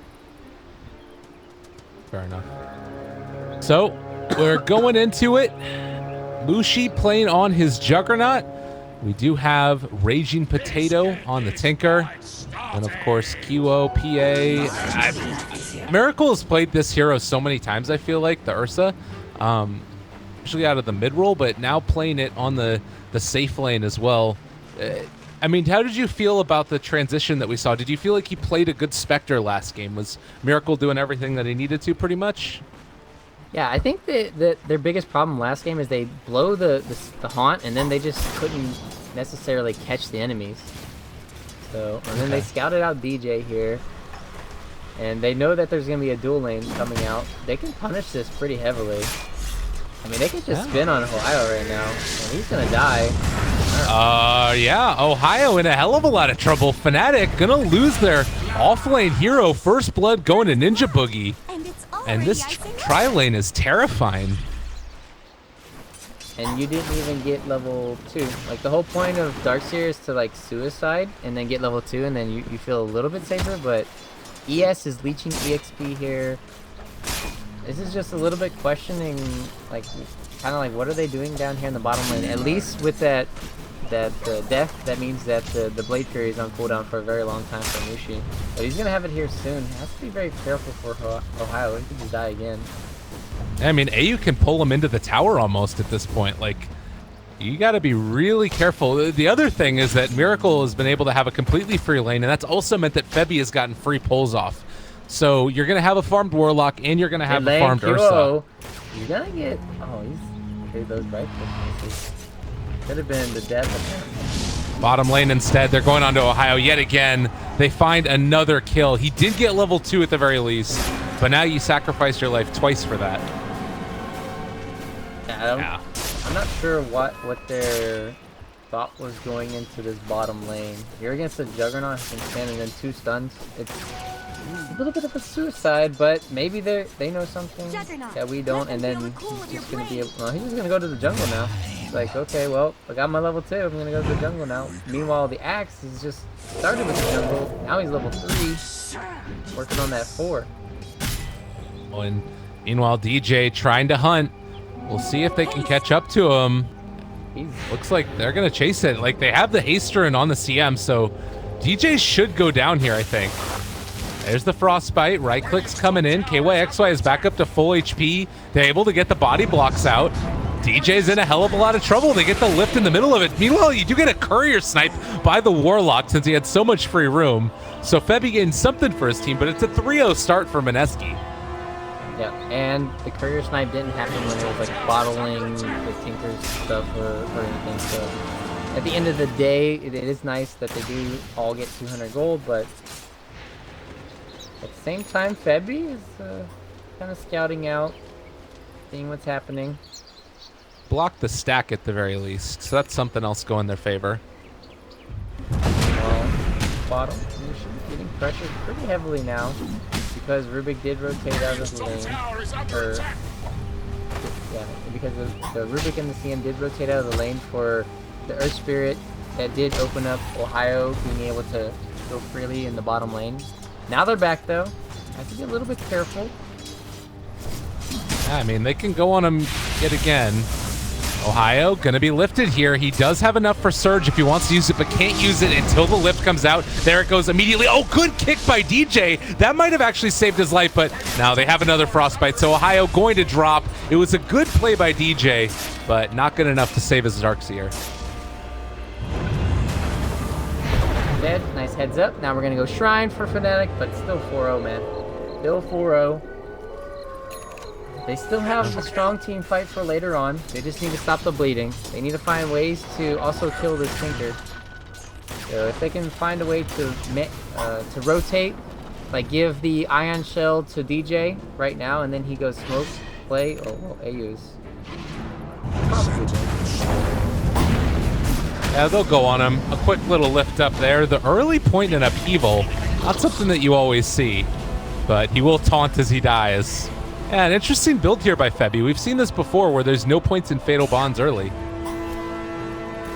Yeah, it's kind of interesting considering how Vacuum synergizes so well with Fatal Bonds. It also synergizes really well with upheaval too. Like if you're able to just upheaval, then they're just slowed forever. Radiant's top tower is under attack. So far though, top lane, TP in from Rubik. Puts a sentry down to see if there's anybody there. Level 6 I mean, now. Miracle is here. They can maybe make something happen. He's going to go for the overpower. There's a chance that they could try and cliff Miracle, but it does seem unlikely to work unless you bring in a little bit more help. So AYXY getting slightly dove, but Miracle will finally back off. That's just a huge amount of damage coming in from Ursa. But the early laning phase, at least, it's looking relatively even. Mineski a little bit ahead in terms of experience as they are going to jump onto Raging Potato. And again, the upheaval being a bit of a punish here. They actually don't have a ton of damage to almost kills off QO, actually. But the heals come in at the end, and that does make sure that the PA survives. If you didn't have that upheaval, he could have just walked away. Yeah. Very interesting and nice roaming Warlock, I want to say. Getting these kills, shutting down the Tinker. This'll come in handy. That's what they need to do. If they let this Tinker get too much free farm, it's going to spell disaster. Febby, Warlock on Rubik action, DD on Q. They do have another upheaval in a little bit here, and they might try and go for a kill with PA jumping on top of AU. There's a chance for it. The call 1-2. All right, KYXY gonna go for the TP out, and that actually saves the day. And now Mushi running down Febby. They do manage to bring down AU at the very least, but Mushi forced to run away now. Does not have his level 6. Pops the shrine. The upheaval gonna bring him low. DJ shows up as well to get in on the action, making sure he takes down his former teammate. Yeah, interesting. Jug TP's out of the lane right before he gets level 6. If he had that level 6, he could have potentially gotten 2 kills or something along those lines. But and then with that dire ward, it was able to show where the Rubik was, allowing QO to get that finish. So this is basically Fnatic back into the game just because they're rotating really nicely, not giving up just yet. Yeah, and I think that, like, how much of a worry is the Tinker? Like, is it just that as soon as he gets his Blink Dagger, he's going to be able to start killing off everybody on Fnatic? Or what's the items that he needs to really get out of control? I think just the Boots of Travel. Like, it's going to be it's going to be hard for them to catch him. You can see that Miracle, he's going for the Blink first because he knows that he has to put a lot of pressure onto the Tinker early. If he doesn't, then Tinker's just going to be able to split push, do whatever he wants. Uh-oh. Mushi, bottom lane. They have the Ion Shell. They just TP'd away support as well. So Mushi, all alone in this bottom lane. It's still not feeling completely confident jumping on him yet. All right, Fnatic are there now. There's the slow. They can still jump in. A crit comes out. Is it enough? A second crit. And that will be the end of him. QO on a killing spree. Well done by Fnatic. All right, that is some absurd luck. That's more lucky than 2 bashes coming in from Spirit Breaker. Oh, AU? They're chasing another crit. QO, he ate his Wheaties today. Gonna take him down. And now gonna try and TP out of there. The call comes out. Oh, the stun!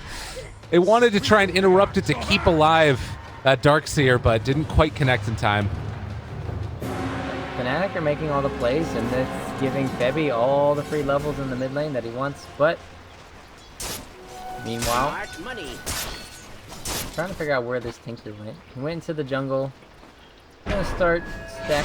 No, he's gonna stack. He doesn't get that one. He was able to get there a little bit sooner. He could have double stacked this for himself, and then that would have been his free travel. Febby mid lane trying to run away is going to be able to get dropped, and now Mushi gonna pay for that kill. The heal that came out and the extra movement speed that the Warlock had was almost enough to get him out from that one. Yeah, so far these rotations from Mushi, they've been kind of costing him his life in a lot of these situations. Just trying to get a lot done on the core roll, but just not paying off for him. So the early laning stage into the favor of Fnatic quite heavily, 2,000 gold roughly. And it's also, you know, going to be a situation where your Ursa gets a Blink Dagger and has it done now. Can kill off AU, I believe. Jumps out, quick jump forward. AU tries to create that separation, but now the phase boots and the kill. Not much you can do there. Poor Rubik. We'll be able to eat its own soon. See if there's anything. Raging Potato wants to battle this out. There's a chance Ninja Boogie could have tried to make something happen there, but doesn't want to overextend himself. And with the 2 heroes smoke up mid, they want to take down Mushi again. He got the blink ready. Jump forward, Raging Potato pops that, ends up going down, immediately purging off the blind. But this is the movement as well. They want to try and find more. Ninja Boogie is going to be the target they jump on. Jumps forward, almost takes them down. DJ with the follow-up. They get the stun, get the kill. This aggression coming out from Mineski, it's just too much. They don't know how to stop. But still KYXY, he's got his Blink Dagger. That's going to be their hopefully their saving grace for Mineski. And you can see the Helm of the Dominator recipe that Ohio is going to be going for in this one. Not exactly what I would have expected, but I guess, I don't know. Do you like that as opposed to the mechanism? I actually don't, personally. I've seen MSS go for this kind of build, but he would normally do it like last patch, not in the 7.03 patch. Right. It had a lot more value before. You had the combination of getting a Centaur creep into a vacuum stun, which you did, but I don't think you need that here. You have an Earth Spirit, you have Warlock ulti, and then Mecha, just super value. Oh, they're baiting QO into this, but QO playing it safe here, does not want to step too far ahead, and they ping out where they think KYXY is.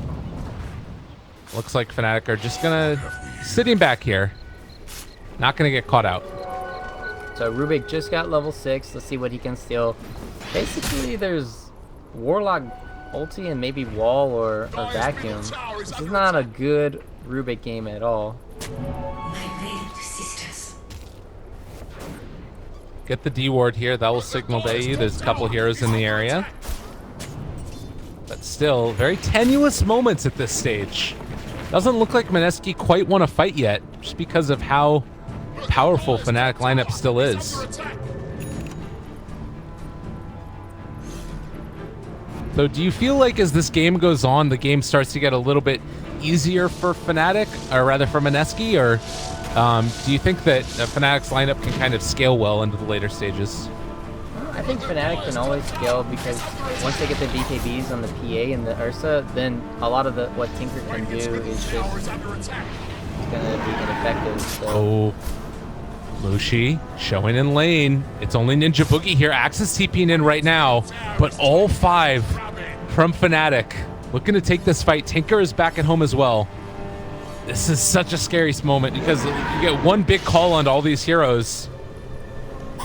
They don't have vision of all these heroes here. All right, Warlock walking forward. They're gonna jump now. Miracle on top of AU, taking him down quickly. The Frostbite comes out. They get the call, but I'm not sure if it's gonna be quite enough. They drop the Warlock ulti as well. KYXY is gone. Raging Potato also gets caught. The Tinker left all alone. QO trying to run away from this one, and it looks like they are going to have to back out there, but Miracle still chasing. Ninja Boogie is going to drop there. So 3 die in a matter of seconds, and now Raging Potato gets jumped on as well. He's gone. Oh Vacuum back onto him. Muchi's gonna drop 2. 5 go down, a triple kill for Ohio. And this is the strength of this Fnatic lineup. Yep, they just have the go, go, go mentality. You put Ion Shell on anyone, the PA, the Ursa, and then they just instantly blow up one of the supports. middle tower is There's under just not much they can really do on the support side in saving themselves. Basically, the Frostbite is keeping CM alive a little bit. But KYXY, he has to get bigger calls than just one man. He needed to get the Ursa before he got his Enrage off, his Overpower off. They need to also farm. They need to farm the Blade Mail. They need to farm their Blink Dagger. And if they're going to farm those items on Mineski, that means that Fnatic are going to have a free Roshan.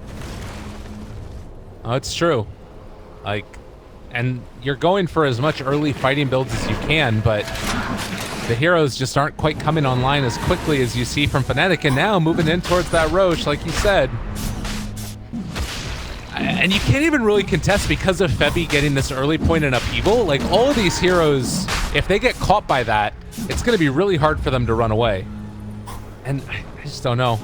Even with Warlock ulti down, I feel like Upheaval is almost the next best thing to that. They're going to jump in here. KYXY gets the call onto 2. It's not bad. The stun to follow, but now they have the Upheaval going, and now there's nowhere to run. Vacuum wall onto 2. QO manages to get the Aegis. He's not going to die, and now the Ion Shells from Ohio. They're going to take him down. Febby is still going to get ran down here by Mushi, but QO is back up. Going to start to run him down. Mushi in trouble. Going to drop yet again. Another triple kill for Ohio, and maybe going to be able to take down AU here as well as Miracle chases, wants to kill him. Gets the kick away. I mean, AU's doing everything in his arsenal to try and stay alive here, but I feel like it's all going to be for naught as they eventually take them down. I will say the one good thing that happened out of that, they did get the Aegis. They managed to kill it off. I think QO did pick it up. So at least with them taking that fight, even though they lost it pretty handily, they won't be subject to Fnatic constantly pressuring the towers with this Aegis and then not having a solution. But at the same time, with that gives QO his Desolator. He's gonna be one-shotting people potentially with his dagger, it feels like. And this is just gonna be Mineski trying to find a way to farm on the map, and I don't know if they can. And you now have a lot of the items that you need in your kit for Fnatic because of all this early gold that's gone their way. It's almost a 10,000 net worth lead. Miracle is going to have his Blink and the Vlad stun. Your PA, as you said, finished off that Deso. Darkseer, because of all these kills he's gotten, is really close to finishing off a mechanism as they just eliminate Ninja Boogie. The 5-man is ready to roll. They're going to start going like crazy. Ping's on the bottom lane. Let's go get it. And the mech is already complete for Darkseer. He just picked up the Helm of the Dominator, I feel like 3 minutes ago. I mean, he's gotten 6 kills in the last, like, 4 minutes, so he's pretty well off. Ohio's had a good game so far. Not quite going to catch Rage of Potato there. Actually has to cancel his TP. They dropped the Chaotic Offering. That's a hell of a lot of hate for a poor old Tinker. But nonetheless, he is going to die here. Miracle diving the tier 3 towers, doesn't even give a damn. AU is going to drop from QO, jumping on his head as well. The Chaotic Offering is there. The tower, long since forgotten, as QO, he is definitely one to dive. Mushi going to get ran through as well. They're diving all the damn towers. A team wipe inside their own base. No respect in the least bit. Febby picking up a triple kill with his Warlock. Golem, my God. Have mercy. The power of MVP is back. MVP Phoenix. Wow. The Fnatic, man, they're doing a really good job. Constant pressure. They haven't taken their gas off the pedal once this game. And that's what you have to do against a Tinker. You have to constantly invade his jungle, make sure he's not free farming. A completely nullified Tinker is still pushing. Yeah. Well, Ohio is caught. He has a mechanism. Does actually not get it off. So Ohio going to be punished. Have they gone too deep? They're going to take down Febby. The Omni Slash switching between them as well. Oh, those creeps. Mushi's still looking for the chase. Those creeps weren't there. The ES was dead. So they get a little bit over anxious. 2,000 gold swing.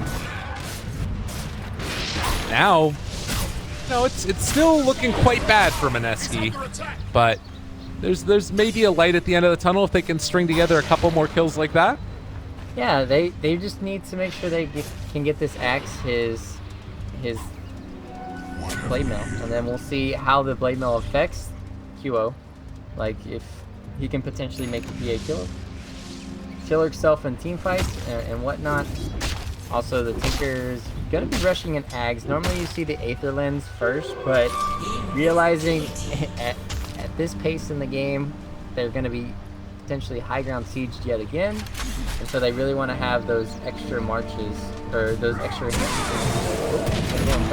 I don't know. This is the play. QO is invis right next to him. They're going to be able to bring him down in a second, but might end up running into hell. QO jumps down one. Raging Potato already gone. Now looking for KYXY. Silenced is going to have his Blink Dagger back off cooldown soon, but the Urn Charge actually canceling it out. And KYXY soon to fall, eliminated by QO. And yeah, you said it. The MVP Phoenix blood is still strong. This guy making it work. They're thinking that Fnatic are going to split up and maybe farm, but that's not what's happening. They constantly keep grouping up, and they're applying pressure everywhere on the map. So Mineski are not giving respect to that, and so they keep getting punished and punished and punished when they're trying to go for these pick plays. Now look at Miracle here. He's ready for anybody to show up. There's like no creeps around him, no way to farm up. He just wants to fight, just wants to kill him. You can see CM rightly terrified. Getting closer towards those BKBs coming online. You almost have it completed for the Ursa. PA has one almost done as well. Bushi waiting, wanted to make something happen here. Well, maybe they can still. They have Ion Shell on AU. There's the jump forward, Omni Slash used, but QO does still have the Phantom Strike, not going to be able to get it off. DJ couldn't quite interrupt in time, and the mechanism wasn't there either. Fnatic, you kind of need to be a little bit careful here. Oh, fortunately you got the Iron Charge put on him again. Oh. Nice. Yeah, they got him. Good play there. The stun connects. Miracle going to be able to pick up the kill in the meantime. Tinker's still spamming out the waves, trying to cut this creep wave. But, and I mean, I guess that's the thing. If you can keep on stringing these kills together and slow down the push of Fnatic by any means, it's going to be quite good. The question is just going to be what they do with the next Aegis. Yeah, it's going to be Aegis timing for Fnatic as well as the BKBs, and then Mineski, and they disengage in these team fights when you have all these Blink Dagger heroes constantly running on top of you. So, I would actually like to see Ohio not go for this. Actually, they do need a pipe. But I really love Darkseer's having that Blink Dagger so he can be the initiator. Him comboing with the Earth Spirit is really a wonderful thing to watch, but he might still hit those combos without the Blink Dagger, and they really do need to have a pipe on their team for the Tinker March.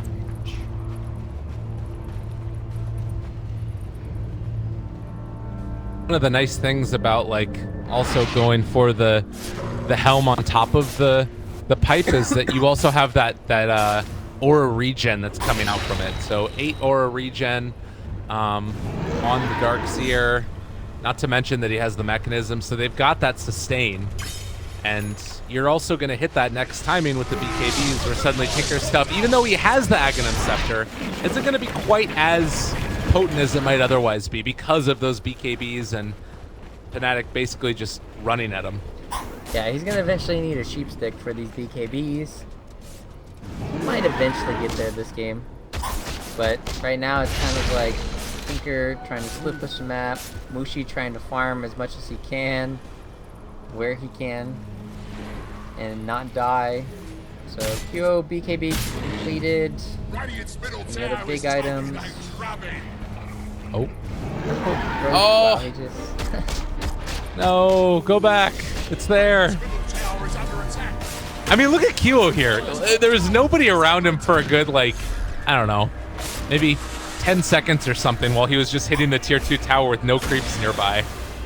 Just not afraid. Got a haster and has a BKB.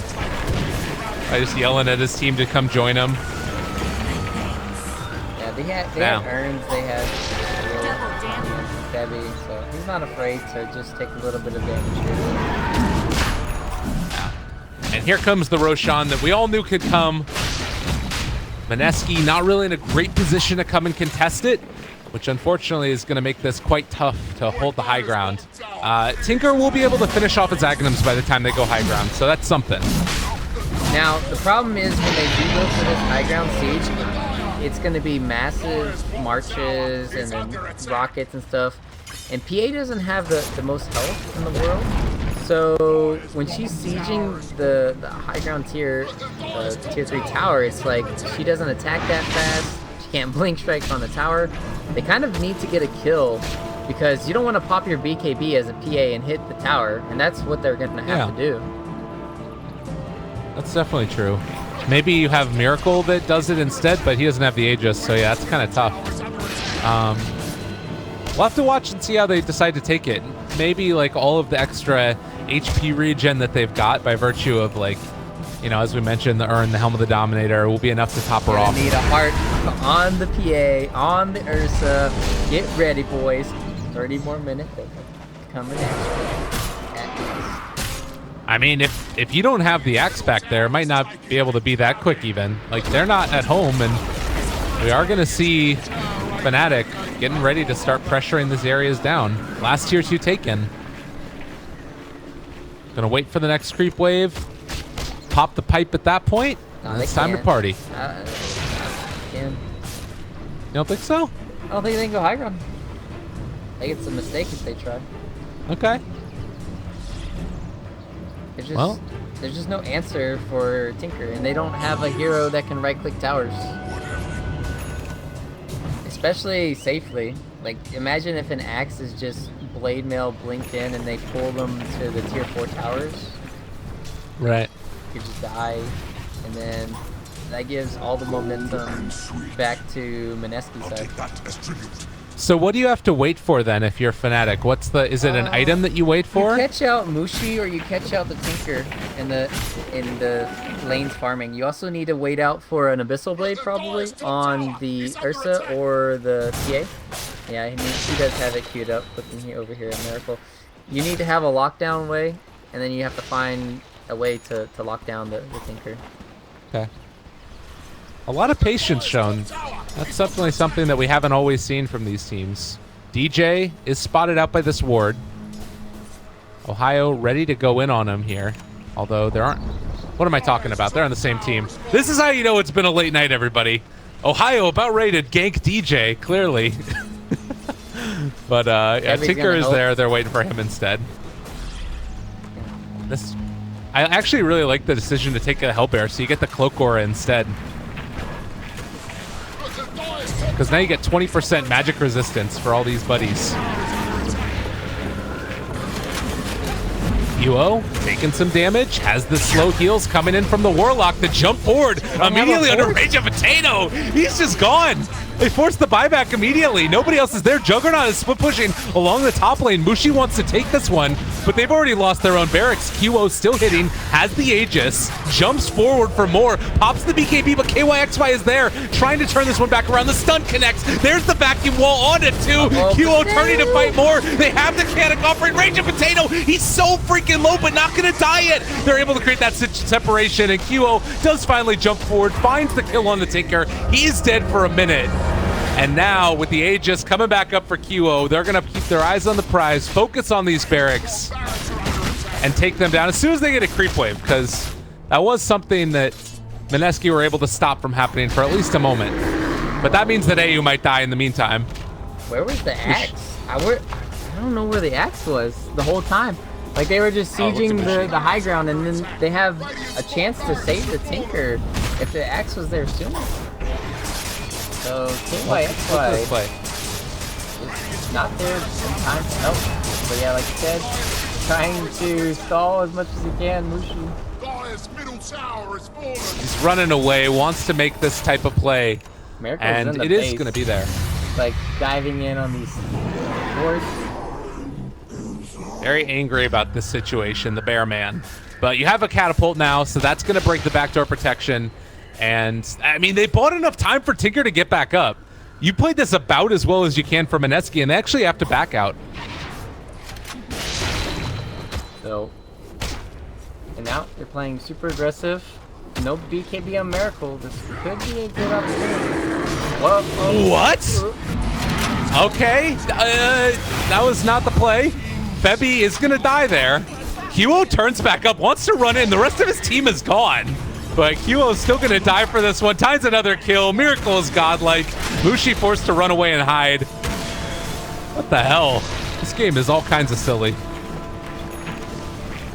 Captain. All that need be said. Nope. Now they're just gonna back out. Probably wait for take some shrines. Probably wait for the next Aegis and then potentially go high ground, or you just catch out the Tinker again. So they really need to have Force Staffs in place for Mineski. If they had a Force Staff on the Axe, which he was building for the CM as well, they would have saved Tinker there, and then this game might be looking a little bit different. Also, Ursa did get a bash on Tinker the second time, which caused him to, after he diebacked, that was the reason why he died again. Oh, okay. So, the basher paid off. And then they took the racks. Now it's going to be a little bit different approaching these next team fights, because Tinker should have the help and support of 2 Force Staffs now. I mean, and that it's sort of emblematic of this entire game that you have this lineup that is quite good if you can make all the plays that you need to, but it's just coming online too quickly. Fnatic right now. Mushi, they're in the area. Vision right now. They have a gem on the darks here. This could be very bad. They spot him. They're on top of Mushi. KYXY jumps in. The Omni Slash as well. It's not going to be enough. Miracle, BKB, Enrage. These guys are gone. Yeah, that's a minute with no Juggernaut and 40 seconds with no Axe. Fnatic, it's time to run down another lane. Yep. Question is, how is Tinker going to defend this top lane? Is he going to defend at the tier 2? Is he going to defend at the tier 3? Let's see what he wants to do. If Tinker dies now, though, trying to defend, the game is pretty much over. Yeah. I really do, again, love the creep that they picked up, having this little potato, the Hellbear. Because adding that extra magic resistance just makes all the difference in the world. Raging Potato, they got him. There's the Magnetize. He knows what's going to happen here. Although, actually, they don't quite run him down yet. The Ghost Scepter keeping him alive.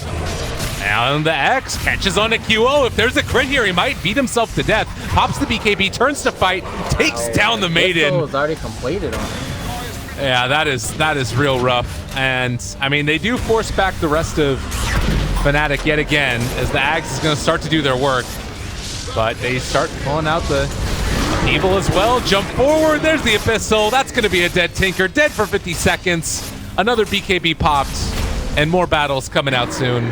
AU is gone. Pops the Enrage. QO is there to try and go in a second round if he wants to. Throws out the dagger. Slowed. Critted. Gone. 4 gone. And Fnatic respond in a big way after a disappointing game number 1. 40-12. They just dismantle them. And this is why you sometimes don't see Tinkers, because you're able to punish the rest of his team early on and punish him too. Like he died one time before his Boots of Travel, and then he died like 2 times right afterwards because of the Ursa having a fast blink dagger and just rotating perfectly. That's kind of what happens. So then you can't put a foothold on the game. You can't split push effectively.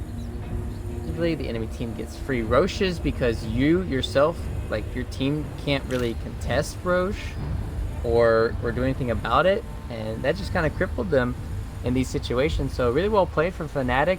The strategy of the Darkseer coming back, coupled with the aggressiveness of all the 3 heroes that you can Iron Show. I really like seeing Darkseer coming back in the meta for some games like this.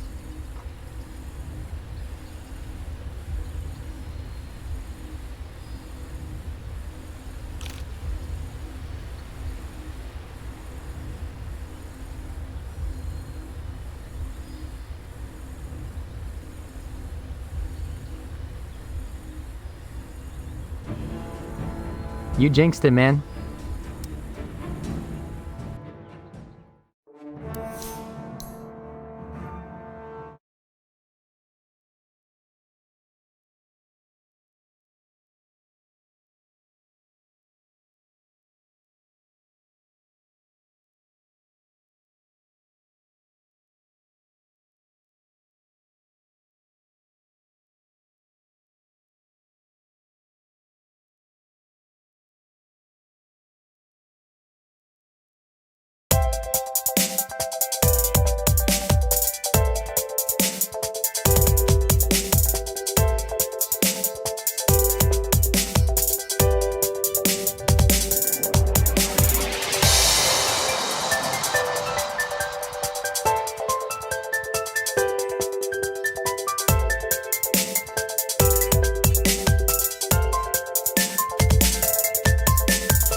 10 seconds remaining. 5 seconds remaining.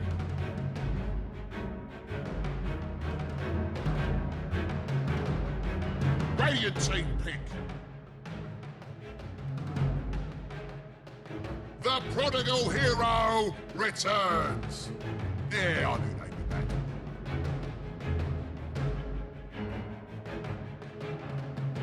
Ten seconds remaining.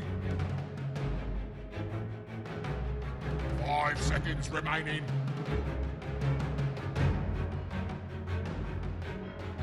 Reserve time.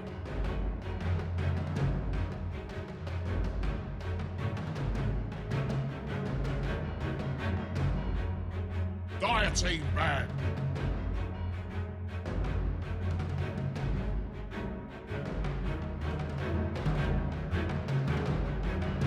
Radiant team ban.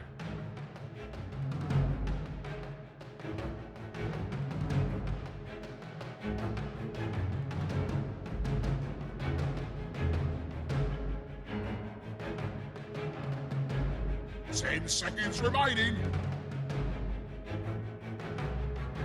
5 seconds remaining. Dire team ban.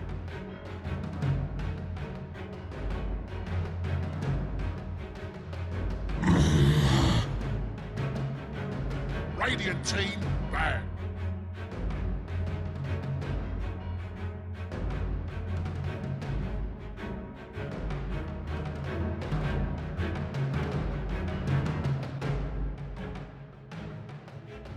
Ten seconds remaining. 5 seconds remaining.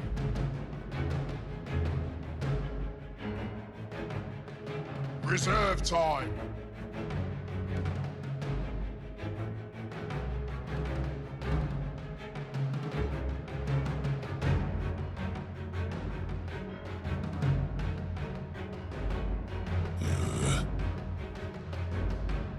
Dire team pick.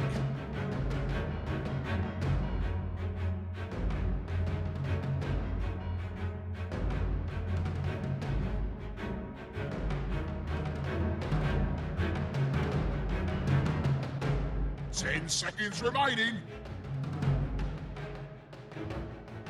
5 seconds remaining.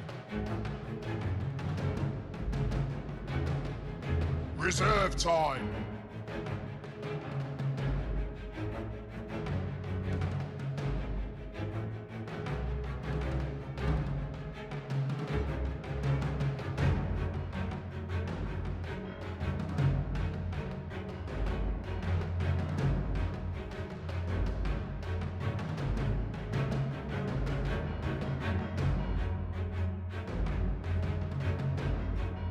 Radiant team pick.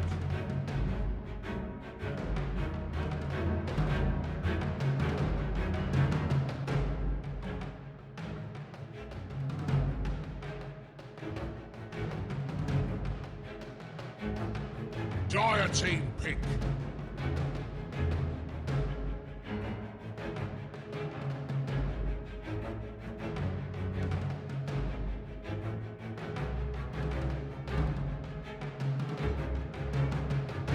Ten seconds remaining.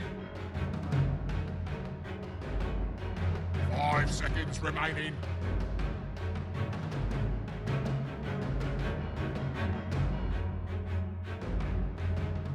Radiant team pick.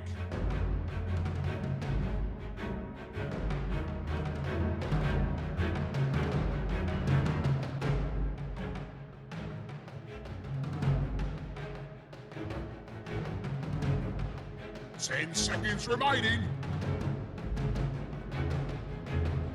5 seconds remaining. Reserve time.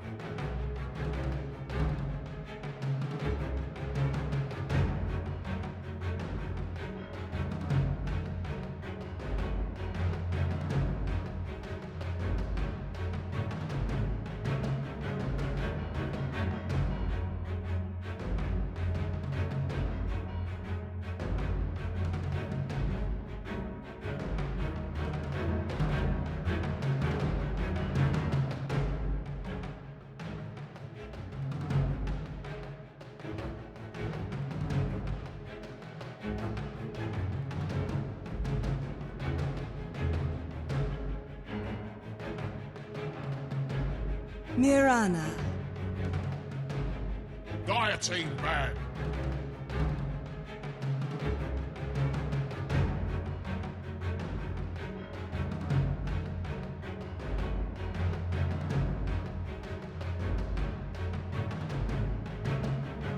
Ten seconds remaining. 5 seconds remaining. Reserve time.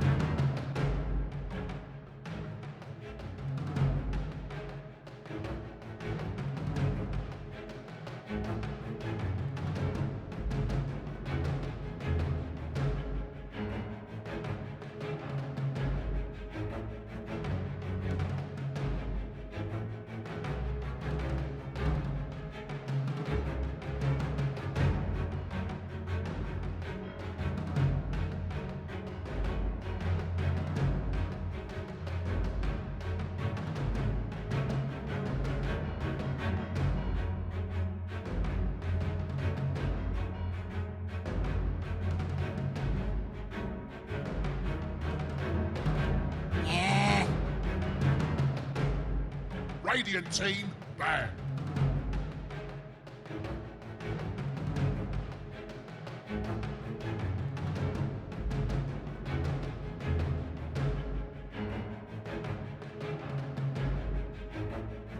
Ten seconds remaining.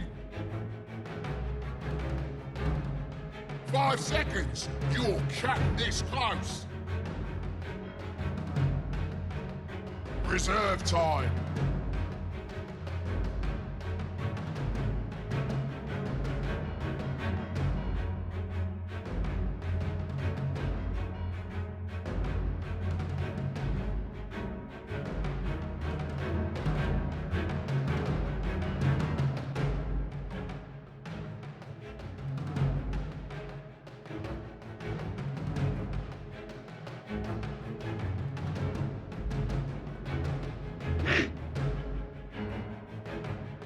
Radiant team pick.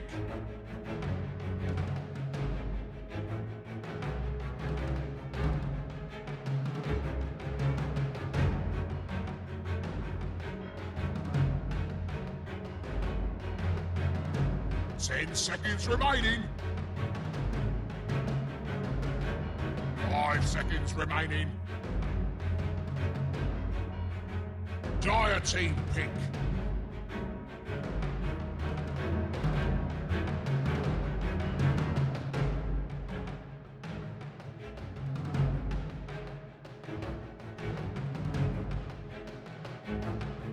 Ten seconds remaining. 5 seconds remaining.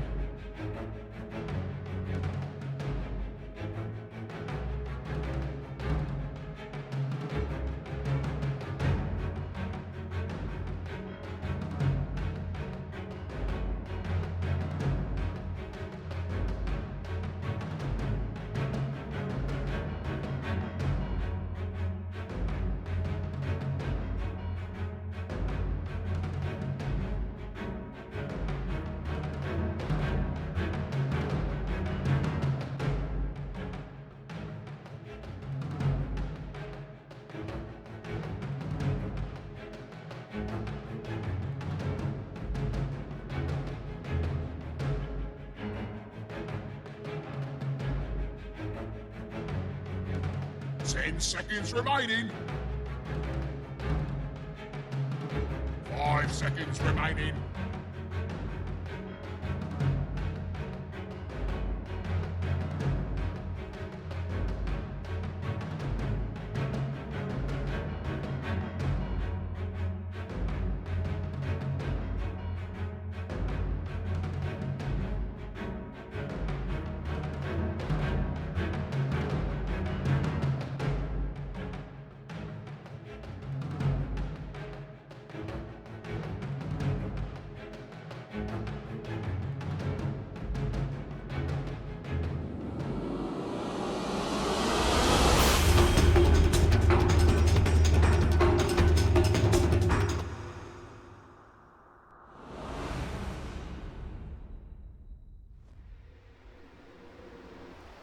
to dive into the enemy base. That's how Tinker was caught. This game is kind of like a similar story where Earth Spirit and Tusk need to have blinks, and then TA also needs a blink. So it's not easy. It's not going to be easy. Okay, they got super deep ward. He's going to throw. Yeah. They might even be able to get the D ward before the first spawn of this because they realize that they want to go in there and block out the Enchantress camp. So one ward placed kind of in the middle of the camp, actually, and he's going to take a good bit of damage. The arrow's going to come out, connects onto DJ. This could be first blood. He didn't skew up untouchable. Oh, AU finds the kill. Rewarded with a little bit of help from his friend, the Mirana. It's so nice when you get an early kill like that too on ES. That just helps you get your faster boots, and then you're just able to rotate around the map and have more success. So giving your early support boots faster is going to help maybe. Oh, Kings? Yeah. What the? That's a lot. Mushi there. I mean, he takes down his former teammate in DJ. Miracle here is going to try and secure himself a rune. This is all scouted out by the ward, those placed down by Tusk. And you look at how deep KYXY is right now. He's right underneath the tower range, basically. He's inside tower range right now. This is funny to watch. They did get the D ward.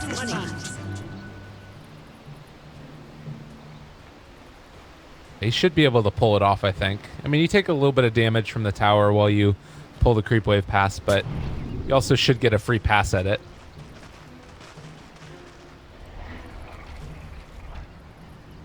And there he goes. Pulls the creep aggro. And Febby is in the area, actually. Is going to run into him. Throws out the cask. They have a spin as well. Body block's not quite there for Febby, and looks like they are going to get the snowball to escape. In the meantime, AU takes the courier down. Courier, yep. Really good so far, starting for the side of Mineski. They got the courier already, and then they got the first blood. So that's a huge gold influx now for everyone. And then the Tusk, he also managed to look at the CS. How many CS did he miss top? 2. Oh, Ohio, actually. He's going to end up being in trouble here. They roll in with the Earth Spirit, get vision, trying to kill him off, is going to get away. Just barely, but actually, I thought for a second there he didn't make it to the shrine. He did make it to that one, though. That's funny. TP.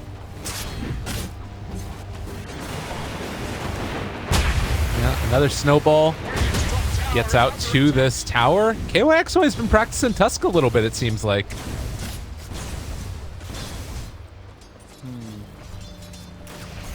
Like, I want to de-ward this ward when I get... Oh. Ouch. Poked. Potato dead. Yeah.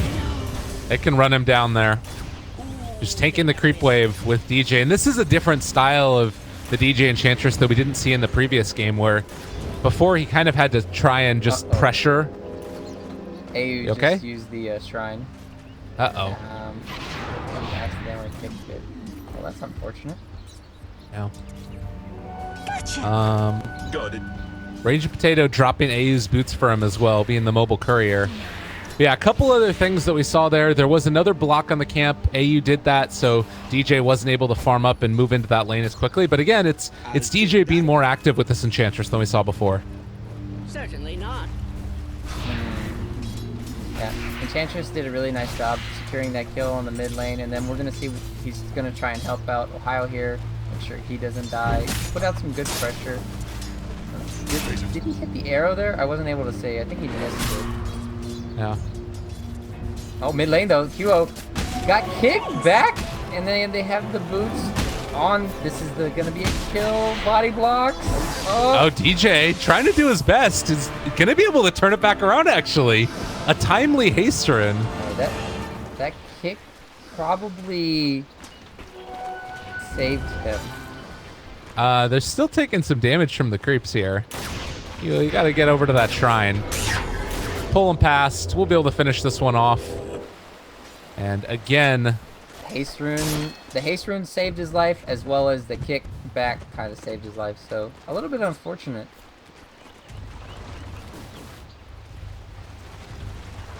no, it's definitely a collection of things that had to go right there to keep that Tinker alive. But it does come to the tune of Tinker still having a pretty decent time in this laning stage, in spite of the fact it's going up against this TA that can sometimes cause that hero problems. Now with DJ rotating in, they might be able to make something else happen. Upgrading the courier. Just going to take away one of these Satyr Tormentors and probably throw out a couple more of those Hadoukens on towards the TA in the mid lane. Yeah, it'd be really nice to have one of those purge creeps too, so you can constantly slow the TA forever. And then she couldn't even walk, basically. I mean, AU was scouting all of this, so he knew what was going on. To be able to pick up a bounty rune as well. Yep. Meanwhile, top, Tusk, you sneaky little devil. It's rotating in. There's a Witch Doctor and QO here. Do scout him out. Still have shards available, but he doesn't want to stick in. Do you think that in this game, the Tusk snowball stuff is going to be as effective as we saw last time? It's the same situation. Nice kick onto 3. It's the same situation where you're trying to Tusk snowball save against an Axe Blink call. So I do think it's going to have maybe the same effect. It depends on like the players still. Like it's on the opposite sides this time. Maybe XY doesn't have the best experience with Tusk or whatnot, and they might just mess up, or he might go a different item build. Like we saw last game, it was bottle into mana boots into blink, whereas he might just go mana boots into mech, blink away, or reap away. That was again a nice little movement in from DJ trying to find it, but. It's really tough to gank this guy, and now he's going to take away the creeps. Also makes it more difficult for Mirana to make a move like that. Mid lane, QO still having a decent time and building towards his boots of travel. He's still pretty far away from it, only has the bottle on him. Yeah, considering how much pressure TA has been pressured in this game, it's very surprising to see TA the Tinker with only 19 last hits. That's just going to show you how strong of a performance that Raging Potato is having, and how much of a matchup edge is towards the TA in this matchup. So we have this enemy team DJ gonna steal the rune. Are they gonna be able to kill him? No. Level 2 untouchable. God, you ain't touching that girl. Oh my goodness. It's quite hard to bring this guy down. Phase boots as well, so the movement speed just off the charts. Can take over these creeps, get towards pushing down the towers. Because that's something that has been maybe a little bit lacking from the Fnatic team, is trying to actually make that big movement in, start to take it down. And we've seen Febby go back for the Maledict build again, instead of trying to get more points up in the Voodoo Restoration, which is maybe a little bit surprising. Does that signal to you that they want to play the game any differently? Say that again on the hero? The fact that you don't have the Witch Doctor heal, does that mean that they're like not going to try and still keep pressure? They're going to still keep pressure around the map. They did use the scan. I was trying to focus on this. What are they trying to do here? They're trying to stop the stacks, and then in case they can heal any, off the mark, nice block. But maybe hoping it was the Tinker too. Oh my God, QO, he's going into this. Wants to take down KYXY, just gonna run at him. They did manage to get the Maledict off as well onto the TA, so her refraction charges are down, and looks like Kyo won't be able to find that kill. KYXY also healing up. But back to your point here, I think you can still go the heal at level 5 or something on the Witch Doctor if you really want to have the extra sustain for the pushers. I think leaving level 1 in the Voodoo Restoration is fine. And getting it at 5 is probably what he should do, or maybe at like 7 or something. Oh. I mean, it definitely feels like that's what the lineup wants to try and accomplish, but I guess you don't have to with the Tinker, in this lineup as well. You have more of that scalability. But the other hero that I'm curious to see is going to be this Mirana. Mushi does have level 7, but has not put any points into ulti as of yet. They might try and set up here on a Miracle, but all of this is being scouted. They see everything. They're going for QO. He realized what was happening before he even made the full movement. And this ward just doing work for Fnatic right now. Radiant's top tower is under attack. It was freshly placed there, so... Fortunately, they are going to be... Oh, look at this. smoke gank up. The chances aren't even level 7. Yeah. He's going on the mid, but are they baiting this? He obviously had the invis. He was baiting it out. Question is, where are they gonna go with this smoke play? I mean, Ohio is just going to run at Ninja Boogie, who doesn't quite have level 6. Miracle, in the meantime, needs to get out of here right now. It's quite a scary little moment. Looks like they're getting set up to just trade out these towers here and maybe find a kill under the Warlock in the meantime. He does manage to escape. Miracle going to back out along the top. Meantime, Raging Potatoes just keep farming. So trading off farm, real winners or losers here. Yeah, it's really nice when you see both teams kind of have the same mindset. Both teams wanting to trade out off the offlane towers, and then both mids are just kind of free farming, like you said. I was wondering if anyone was going to try and rotate over, like maybe save the Earth Spirit, try to kill Duo or something, but it's not happening. So the next thing up for both teams is going to be Blink Dagger on Hio. It's going to be coming out soon. Meanwhile, on our Tusk, he's still going to have a long wait until he gets that Blink Dagger.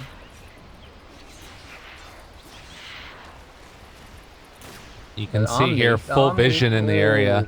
Miracle used the Omni Slash in a creep wave that had 3 creeps. He only got 1 ulti off on the Tusk. Else, if he had got 2 slashes off, then he would have gotten the kill. So that's a bit hoping or being a bit optimistic for a Miracle, but still probably would have done the same thing. And then now they're going to be pressuring. Bottom line. Yep. Yeah, Ninja Boogie is in some trouble here. Honestly, they can dive as soon as they get the rest of these heroes in the area, and they don't even really need to. Ninja Boogie spots them out now. The dive is going to come and should be just taken down now. The stomp, the troll net comes out. They do drop the chaotic offering, just trying to turn and kill off Febby. With Mushi showing up, Ninja Boogie is still alive here. DJ going to fall for it, and he's got so much heal that he's going to live through it. Oh my god, Ninja Boogie turns around the gank. Oh, that was great. You know, the best part about that is he got the double kill, and that means a faster Midas potentially for the Warlock. Now he's going to go farm the neutrals. That is like the most perfect play for a Warlock ever in this situation. Oh, please, don't be poor, Warlock. That's all I ask for. That was insane. That was about the quickest you can turn around a gank that you could hope for. Miracle gonna get punched in the face by KYXY again. Arrow goes in, connects on a QO. Oh, Mushi made it happen. The plays are starting to go now. The kick back as well. QO gone. And he does not, well, he got his bots at the very least, so that's something. Right, and they also see that Ohio has his Blink Dagger too. So a revealing of the Blink Dagger just to try and help out QO. But now Mineski have to be a little bit careful. They don't have the rock to work with. That means that Fnatic probably want to, yep, here they are. They really want to play aggressive when they got this newly formed Blink Dagger. A better way than yeah, that's painful. They're upset. You still miss the dunk regardless.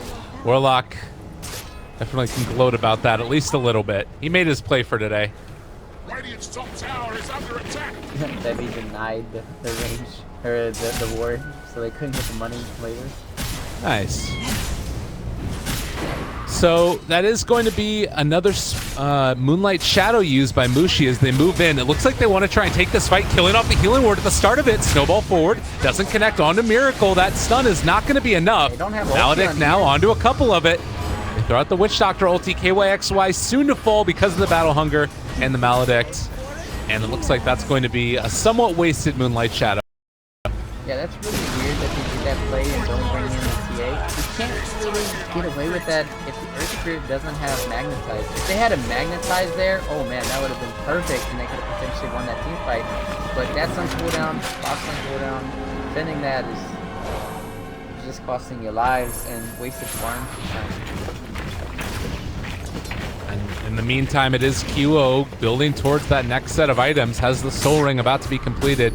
Still very much not where he wants to be in terms of his net worth relative to everybody else in this game. But as you mentioned, there's not much in the way of ways to deal with him from Mineski. until you get more items up and online. So now they're grouped up. Now it's time for Mineski to fight back. They have their ultis ready. Oh, did they smoke under the ward vision? Let's see. Meanwhile, Febby, yeah, they find it. This is going to be a big call, though. Ohio getting ready to jump, doesn't want to go for it. I guess seeing 5 heroes, be a little bit freaked out about making that play. Yep. And then, unfortunately, they only got the Witch Doctor. If they had maybe gotten the Tinker or somebody, they could have done it. But it's not going to happen. We're just going to go back to farming now. They can still have the big ultimates online for Mineski, so they can still fight if they want to. How long is the Moonlight Shadow? 20 seconds, as well as another 900 gold for Mushi's Ags. That's another big timing window for them. Double damage. And he'll have that about the same time that, you know, he has another Moonlight Shadow to make that type of play. Bottom lane, TA looking for QO. Has a DD, almost destroys him. One away, but now you also have the rest of the heroes that are moving in. It doesn't look like Fnatic are going to be able to take advantage of that. Yep. Mineski still very strong. They're going to get the counter push towards mid. Kind of just pulling Fnatic around the map. Man, you would really love to do Roche with his DD on TA. But it's going to help at least escalate the farm. Maybe they can get the faster Desolator. So, all these great wards coming in from Fnatic, showing the deep vision, showing maybe where the rotations are going to come from. Pings. They spot Ohio right now. They have this ward here. It's giving them so much vision. This is amazing, but they also do have that sentry. They're going to spot out what's going on. The Wild Wing River. They catch the net to start this one off. Silence on it too. Great play comes out, and the chaotic offering also going to drop Fatal Bonds onto a couple of them. Ohio still going to be surviving through this. Now the chase down onto DJ. They also could have the shards here in 2 seconds to try and block them off. I think that they're going to be able to take this fight spectacularly. Omni Slash comes out onto AU, but it's not nearly enough damage. They've caught and killed off DJ. What? Miracle now running away from this one. They realize they need to escape, but I don't know if we're going to end up seeing Mineski let him. Miracle starting to drop low, gets caught by the shards, and drops as well. So I think that was 3 heroes at the end of the day that ended up going down. Ohio versus Mushi. Oh, this is awkward. Awkward. Oh, man. Dead. Yeah, that's not what needs to happen. Mushi. Could it be anybody else? The reason why you're not on his team anymore, buddy. You need to get out of there. What is he doing? All right, so the reason why he blinked into there, he was like, okay, I'm gonna blink in there and I'm gonna TP, but wait, Bushi's actually potentially could leap over or he could arrow me, and I'm like, oh crap, I can't actually TP. I'm just gonna try and run away to the trees, and they just guide me to the tower. Oh man, funny. Mineski now in the driver's seat this game. They still have their, they use the rock in that team fight, but they got a lot out of that team fight. Now it's time for Fnatic to try and pressure Febby, almost dying to the double star still. Scary stuff. And now they know the ward is there. They realized what the problem was. Ohio does still have blink call if you want to jump there, but not willing to take the chance. Blade mode, he's going or at least good. Interesting. Blade mode is like how you can kill Mirana pretty easily but even the TA if he doesn't have the fraction mode. Interesting choice. Go for it with Earth. So tier 1 gonna go down, and yeah, it does definitely feel like their more focus is on trying to get these 5-man items, maybe building into the eventual full pipe for Ohio. That way they can think about taking high ground. But does limit their potential to find kills. Bottom, Raging Potato going to be invis as he walks through a lot of heroes. They don't have any reveal. Ohio calls, but there's nothing to do here. They are in a ton of trouble. The Fatal Bond's onto 3 yet again. Fnatic gonna start to drop Miracle Blade Fairy, but they have the damage to take him down with one last touch from Mushi. 3 dead, and maybe soon to be more. Oh, he got off They're the slowing slow. QO. This is gonna be death of QO. One rolling border. He doesn't have kick. But can you get the earn off on him? Earn off? They have kick, but no stones. Q, they still find the arrow, and he ends up falling. Double kill for Mushi. 4 dead. Fnatic struggling to find an answer. You have 5 heroes. You play against Mirana. You don't have detection.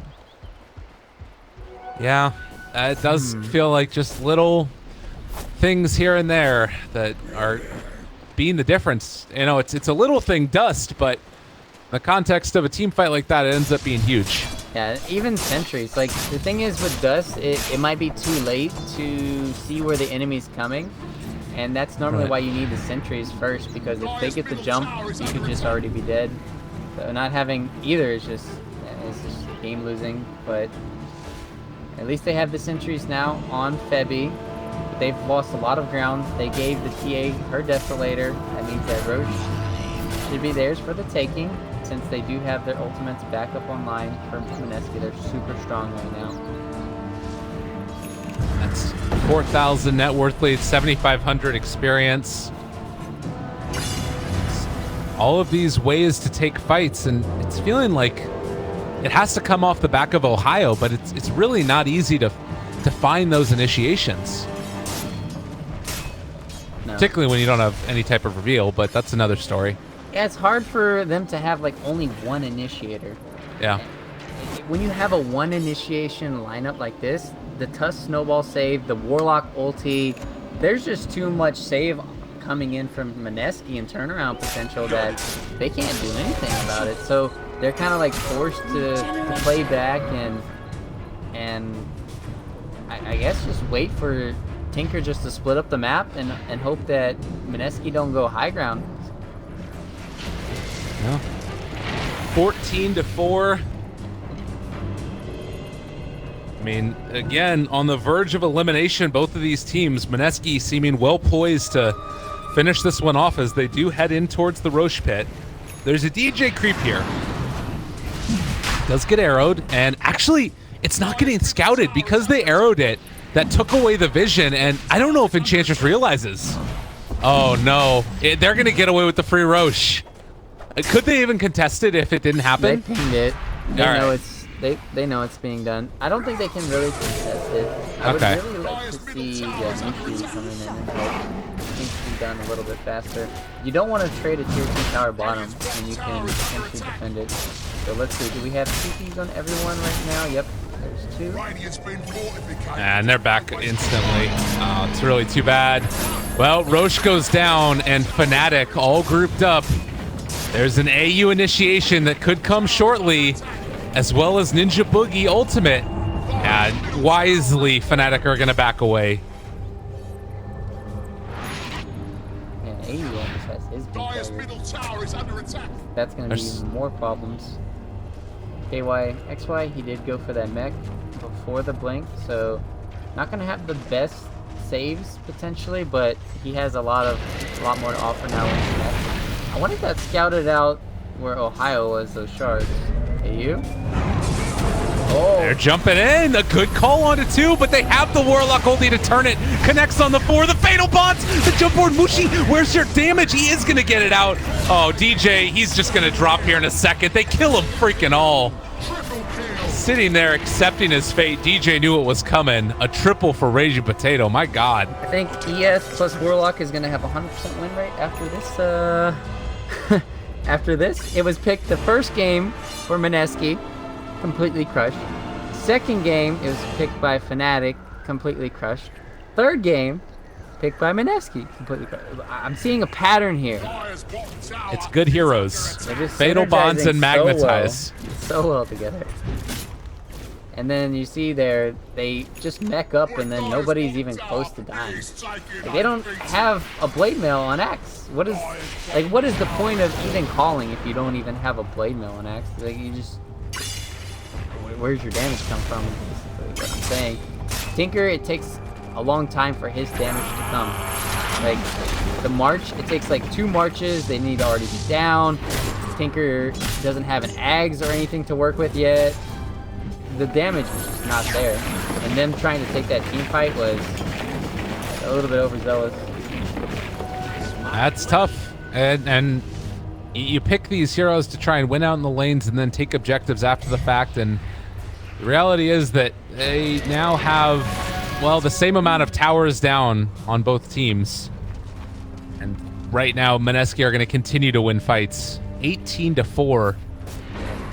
And there's the thing that's tough about it. Like, is there any other path that you can take for Fnatic now, or do you just need to keep on trying to barrel down the lanes, take objectives, and then get farm on your Tinker? You're basically in the same situation as you were last game for like Mineski, where you have to split up the map, don't take team fights, and just wait until Tinker farms up his Ags, farms up a Hex. Last game, he wasn't able to actually farm a Hex or anything. So, and then meanwhile, Mineski, they need to try and take these tier 2 towers with this Roche, or yeah, it's getting claimed in the next 2 minutes. So if they could find a way to kill Tinker and take these tier 2 towers, that'd be nice for them before Aegis expires. All right.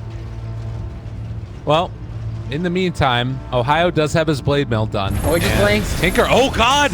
QO, he's gonna get caught, magnetizes there. And that is, it's just something they can't afford to have happen. Like, man. It's like, yeah, I agree. That's kind of what it's like. I was just saying that This middle tower is sometimes you just have to cast a curtain. It just Yeah. happens. Things happen for a reason. Tinker I going mean, down, that's going to be... You can't buy back now. You can't, but if you don't, it could be at least a tier 3, if not racked. This is good decision making by Mineski too. Like, you don't go back and try and farm or take one of the tier 2s. Pressure this, try and see if you can get it, and then move for all the shrines. But Ohio is there. Ohio jumps, he gets the call. Raging Potato dealing some damage, still has a pop blade mail, looking to find a kill. Stunned up for the moment, but the boulder smash comes out and stops that combo from continuing. They take down the tower and are just gonna walk away like nothing happened. Really well. That's the problem. Like, we keep seeing it last game and this game. Tinkers go out on the map, and then they get caught trying to farm up. And now they're going to be punished by losing a tier 3, as well as a shrine. So, and Kilo is just not even really close to anything. He's going back for... he's not even Aether Lens? I just feel so bad for Tinkers today. I feel like this hero is super strong, but it's just getting punished. And they don't even have like a Lifestealer and Fest Bomb with Storm or anything. There's no Nyx Assassins. So you would think that Tinkers should have free reign sometimes, but that hasn't been the case. And the other problem that you have is Mushi is just so incredibly farmed in this one. He has Diffusal Blade to take away all the mana from the Tinker, and then he also is building towards a BKB, almost has it completed. So like, even if Tinker does get Aether Lens and Ags done, it's still not going to make the biggest difference in the world. And look down here in the bottom lane, they're set up for Miracle. Get the silence off. No Blade Fury for you. Walrus Punch gets the Manta style off. Meanwhile, the turnaround, the Rock is there. Connects onto a couple. Fatal Bonds is only onto 2, but there it is. The jump forward. Febby trying to make the escape. They've already lost the Jug. Going to lose the Axe. Going to lose the Witch Doctor. QO can only look on in dismay as his team falls around him. Everything was just perfect there. Coming in from the side of Mineski. The initiation, AU getting in the back lines. Almost, he was like basically sacrificing his body, his life for the team, but then all of a sudden his team's like, no, we got you. We got you, bro. We got the mech for you. We've got some heals coming out from Warlock. We even got the Glimmer Cape. We got you. You're fine. And then they just turn around, lose nobody. It's... Oh man, 22-4. Ouch. Yeah, that's rough. It ain't looking pretty for all the Fnatic fans out there. And maybe you can take some solace because it's like, it's Mushi that's winning, but by the same token, it's like, I don't know. It feels weird. Feels weird, man. That's what's going on right now. Yeah, it's just like, where's my Fnatic from last game? What's going on here? They look so crisp last game after a close game 1. But give credit to Mineski, man. This series has been the Warlock ES show, and this Tusk pick as well has been doing work. Tusk. All right, so like Tusk is gonna have potentially. Well, they're not out of it for Fnatic. Let's just think about ways for them to get back in this game. All right, so they're gonna have Ags almost complete for Enchantress if they can win a team fight. Yeah. 2,000 gold. It's going to be very hard to farm for DJ. Then if you can maybe get that burst damage coming in. Tinker, they still don't have like the best ways to lock Tinker down yet, like a Hex on somebody or an Orchid maybe on TA, which she might go for next. But so if they can keep the Tinker alive, Tinker can get up to the Ags and the Sheep. They have hope in this game. Oh my! What? All right, there's a couple of things about this here. As Febby is about to die, he is going to get 2-shot. That arrow connected. He also walked right as TA placed a trap, and she didn't go on him because she thought there was more people there to help him out. There wasn't. So Febby walks past the TA trap, eats an arrow. Is Ohio? I think he wants this creep skip. He's gonna creep skip. Almost got punished for that. Yeah. The ward is out there too, so he spots out the creeps are there, and this is about the best play that they could have made. But they do still have a creep wave though, so the tier 2 towers should fall, and there's a chance they could even find a little bit more.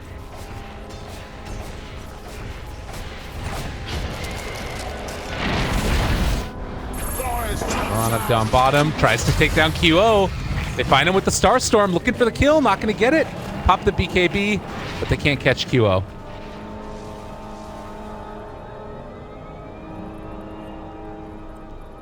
Alright, meanwhile, Tinker trying to split push. Oh, I'm getting scared for QO right now. I'm just feeling all these aggressive plays might be punished, but he's going to get out of there.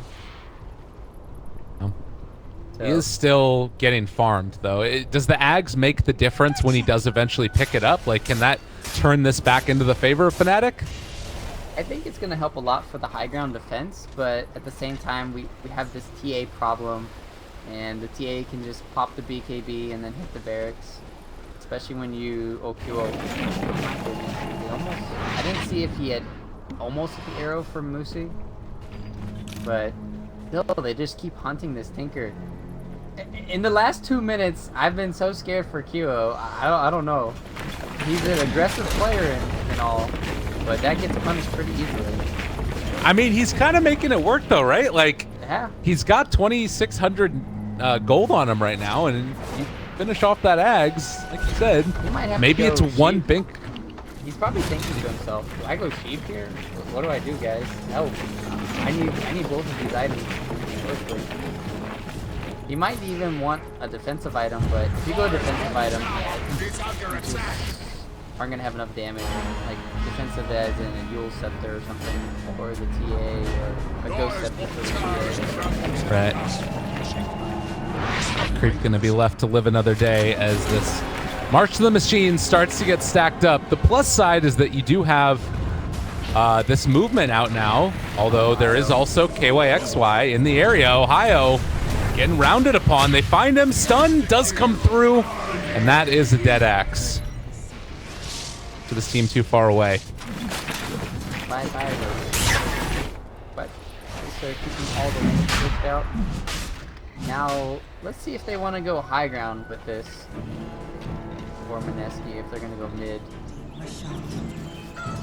You do have a Witch Doctor in the area. Still, like, you're not able to creep cut with it yet, so he just has to head back home. And actually, the snowball almost connected there. Hit Roche.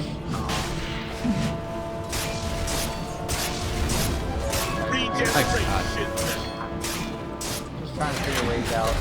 Or Fnatic back into this game, right? So let's think. If you get an axe call on somebody, and then do they have any force spells?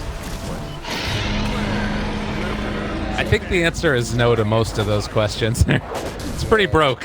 So what they need to do is kind of like pull the TA back into the tier 4s with an axe call and then force them into the tier 4s. I'm living in a dream world. Double damage. Maybe Ninja Boogie is the answer if you can catch him, but even that one's pretty tough. This might be about the best play, is take the fight outside your base when you're not expecting it from Mineski.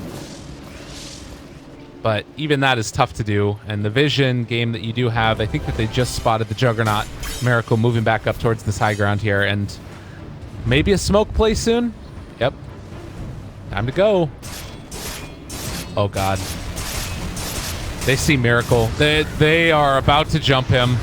Oh, poor Miracle. There's the Yule Scepter lift up. The stun to go through does get blocked in as well by the shards. Walrus Punch comes out. Miracle about to drop the snowball to finish. And Mushi, the one to pick it up. That's such a great play. Doing it without the TA, making Miracle feel safe, farming, and then they just find him. Great vision coming out. Butterfly complete now on TA. I would like to see them go mid, since they already have the tower down. I don't think they should, there we go, guys. Dyer's bottom tower There we is go. under attack. They're doing it. Alright, so we got the pullback. Trying to make it happen. Ohio, they Of course. pop the blade mill. Arrow Oh, it connects hit. onto Febby again. Sometimes these things happen. He's fine for the moment, though. Shot They to don't the want to go heart. on him. And the Warlock ulti is going to be dropped It now. hit. QO, he's completely going to be brought apart. They have the jump forward. Stun connects onto 2. Magnetize onto 2. AU jumps out. They reapply now onto 3. Dyer's middle And with the BKB popped barracks down, it looks like Mineski will be content with that and reload for another go. Yep, Mineski, I feel they would go back in if Mushi didn't pop the BKB. So he popped the BKB to ensure the range rat. It might wait another 50 seconds and then try to go high ground again. And there's not much Fnatic can really do about this. The prize is He mine. bought back on Hero. That's crippling. He almost has his edge complete. He has got the buyback penalty. It's not 65%, but 60%. Yeah. Well, and that's the thing is that, like, at the end of the day, if you hold high ground to some extent, like, and you don't lose all of your barracks, there's always that comeback potential, but it needs to be off the perfect fight. And we haven't seen that from Fnatic this game. It feels like they've still only got 4 kills. Yeah, their lineup just all their burst I feel is maybe from Juggernaut, and Juggernaut went for a tanky build. Like he's got a Scotty. Second item Scotty's nice and all if you want to make sure the enemy team doesn't run away, but it doesn't give you that much damage. Right. So, and then Febby's dirt 4, he doesn't like have an Ags or anything helping him. Oh God, Mushi getting ready to go in again. There's a chance there, but Ohio wisely going to back out, and they're just going to push out the creep waves. It's impossible to take a fight at this stage for Fnatic. Also, another thing, a cool thing to note so far is where these positioning of the traps are. There's 1, 2, 3, 4 along the right side of this map, like 1 up there and then 3 at the bottom. This is just Smart helping money. scout out the TA or the Tinker, just to see where he is. Sometimes they might be able to catch him out with an ES or a Tusk if they know where they are. So I really do like the preemptive traps around the edges. All right, well, this could potentially be that final push that you're looking for Mineski. If they can manage to find a good pickoff at the start of this DDTA. Warlock ulti, still there, 20 seconds away. Ohio wisely backing out. Arrow goes out. Doesn't connect. Debbie doesn't eat that one, but they catch onto Ohio. That's who they need to take down. Eliminated in a second. And now looking, they catch QO as well. Yule Scepter lift up. A Walrus Punch to take him down on that TADD. Ready to continue to work. GG gets called. They know it's over. And with that, Mineski are going to knock Fnatic out of the Southeast qualifiers for the Summit 7. Really well played. It's just like what Fnatic had done is they kept applying pressure, and applying pressure last game, and they just completely rolled over Mineski. But this game, they're like, okay, we'll let you play super aggressive on us. We're just gonna throw down the rock. We're gonna throw down the magnetize, and you guys aren't gonna be able to do anything about it. Fnatic just were lost. They couldn't find any ways to burst down anyone. So you see the inherent problems with their lineup when you have an Enchantress as well as a Witch Doctor. They do have a lot of right-click damage coming in from the Death Ward, coming in from Enchantress, but it didn't feel like it was enough to kill off any of the heroes. Like we didn't see a kill from Fnatic for at least like 25 minutes of this game. Like I don't know what happened.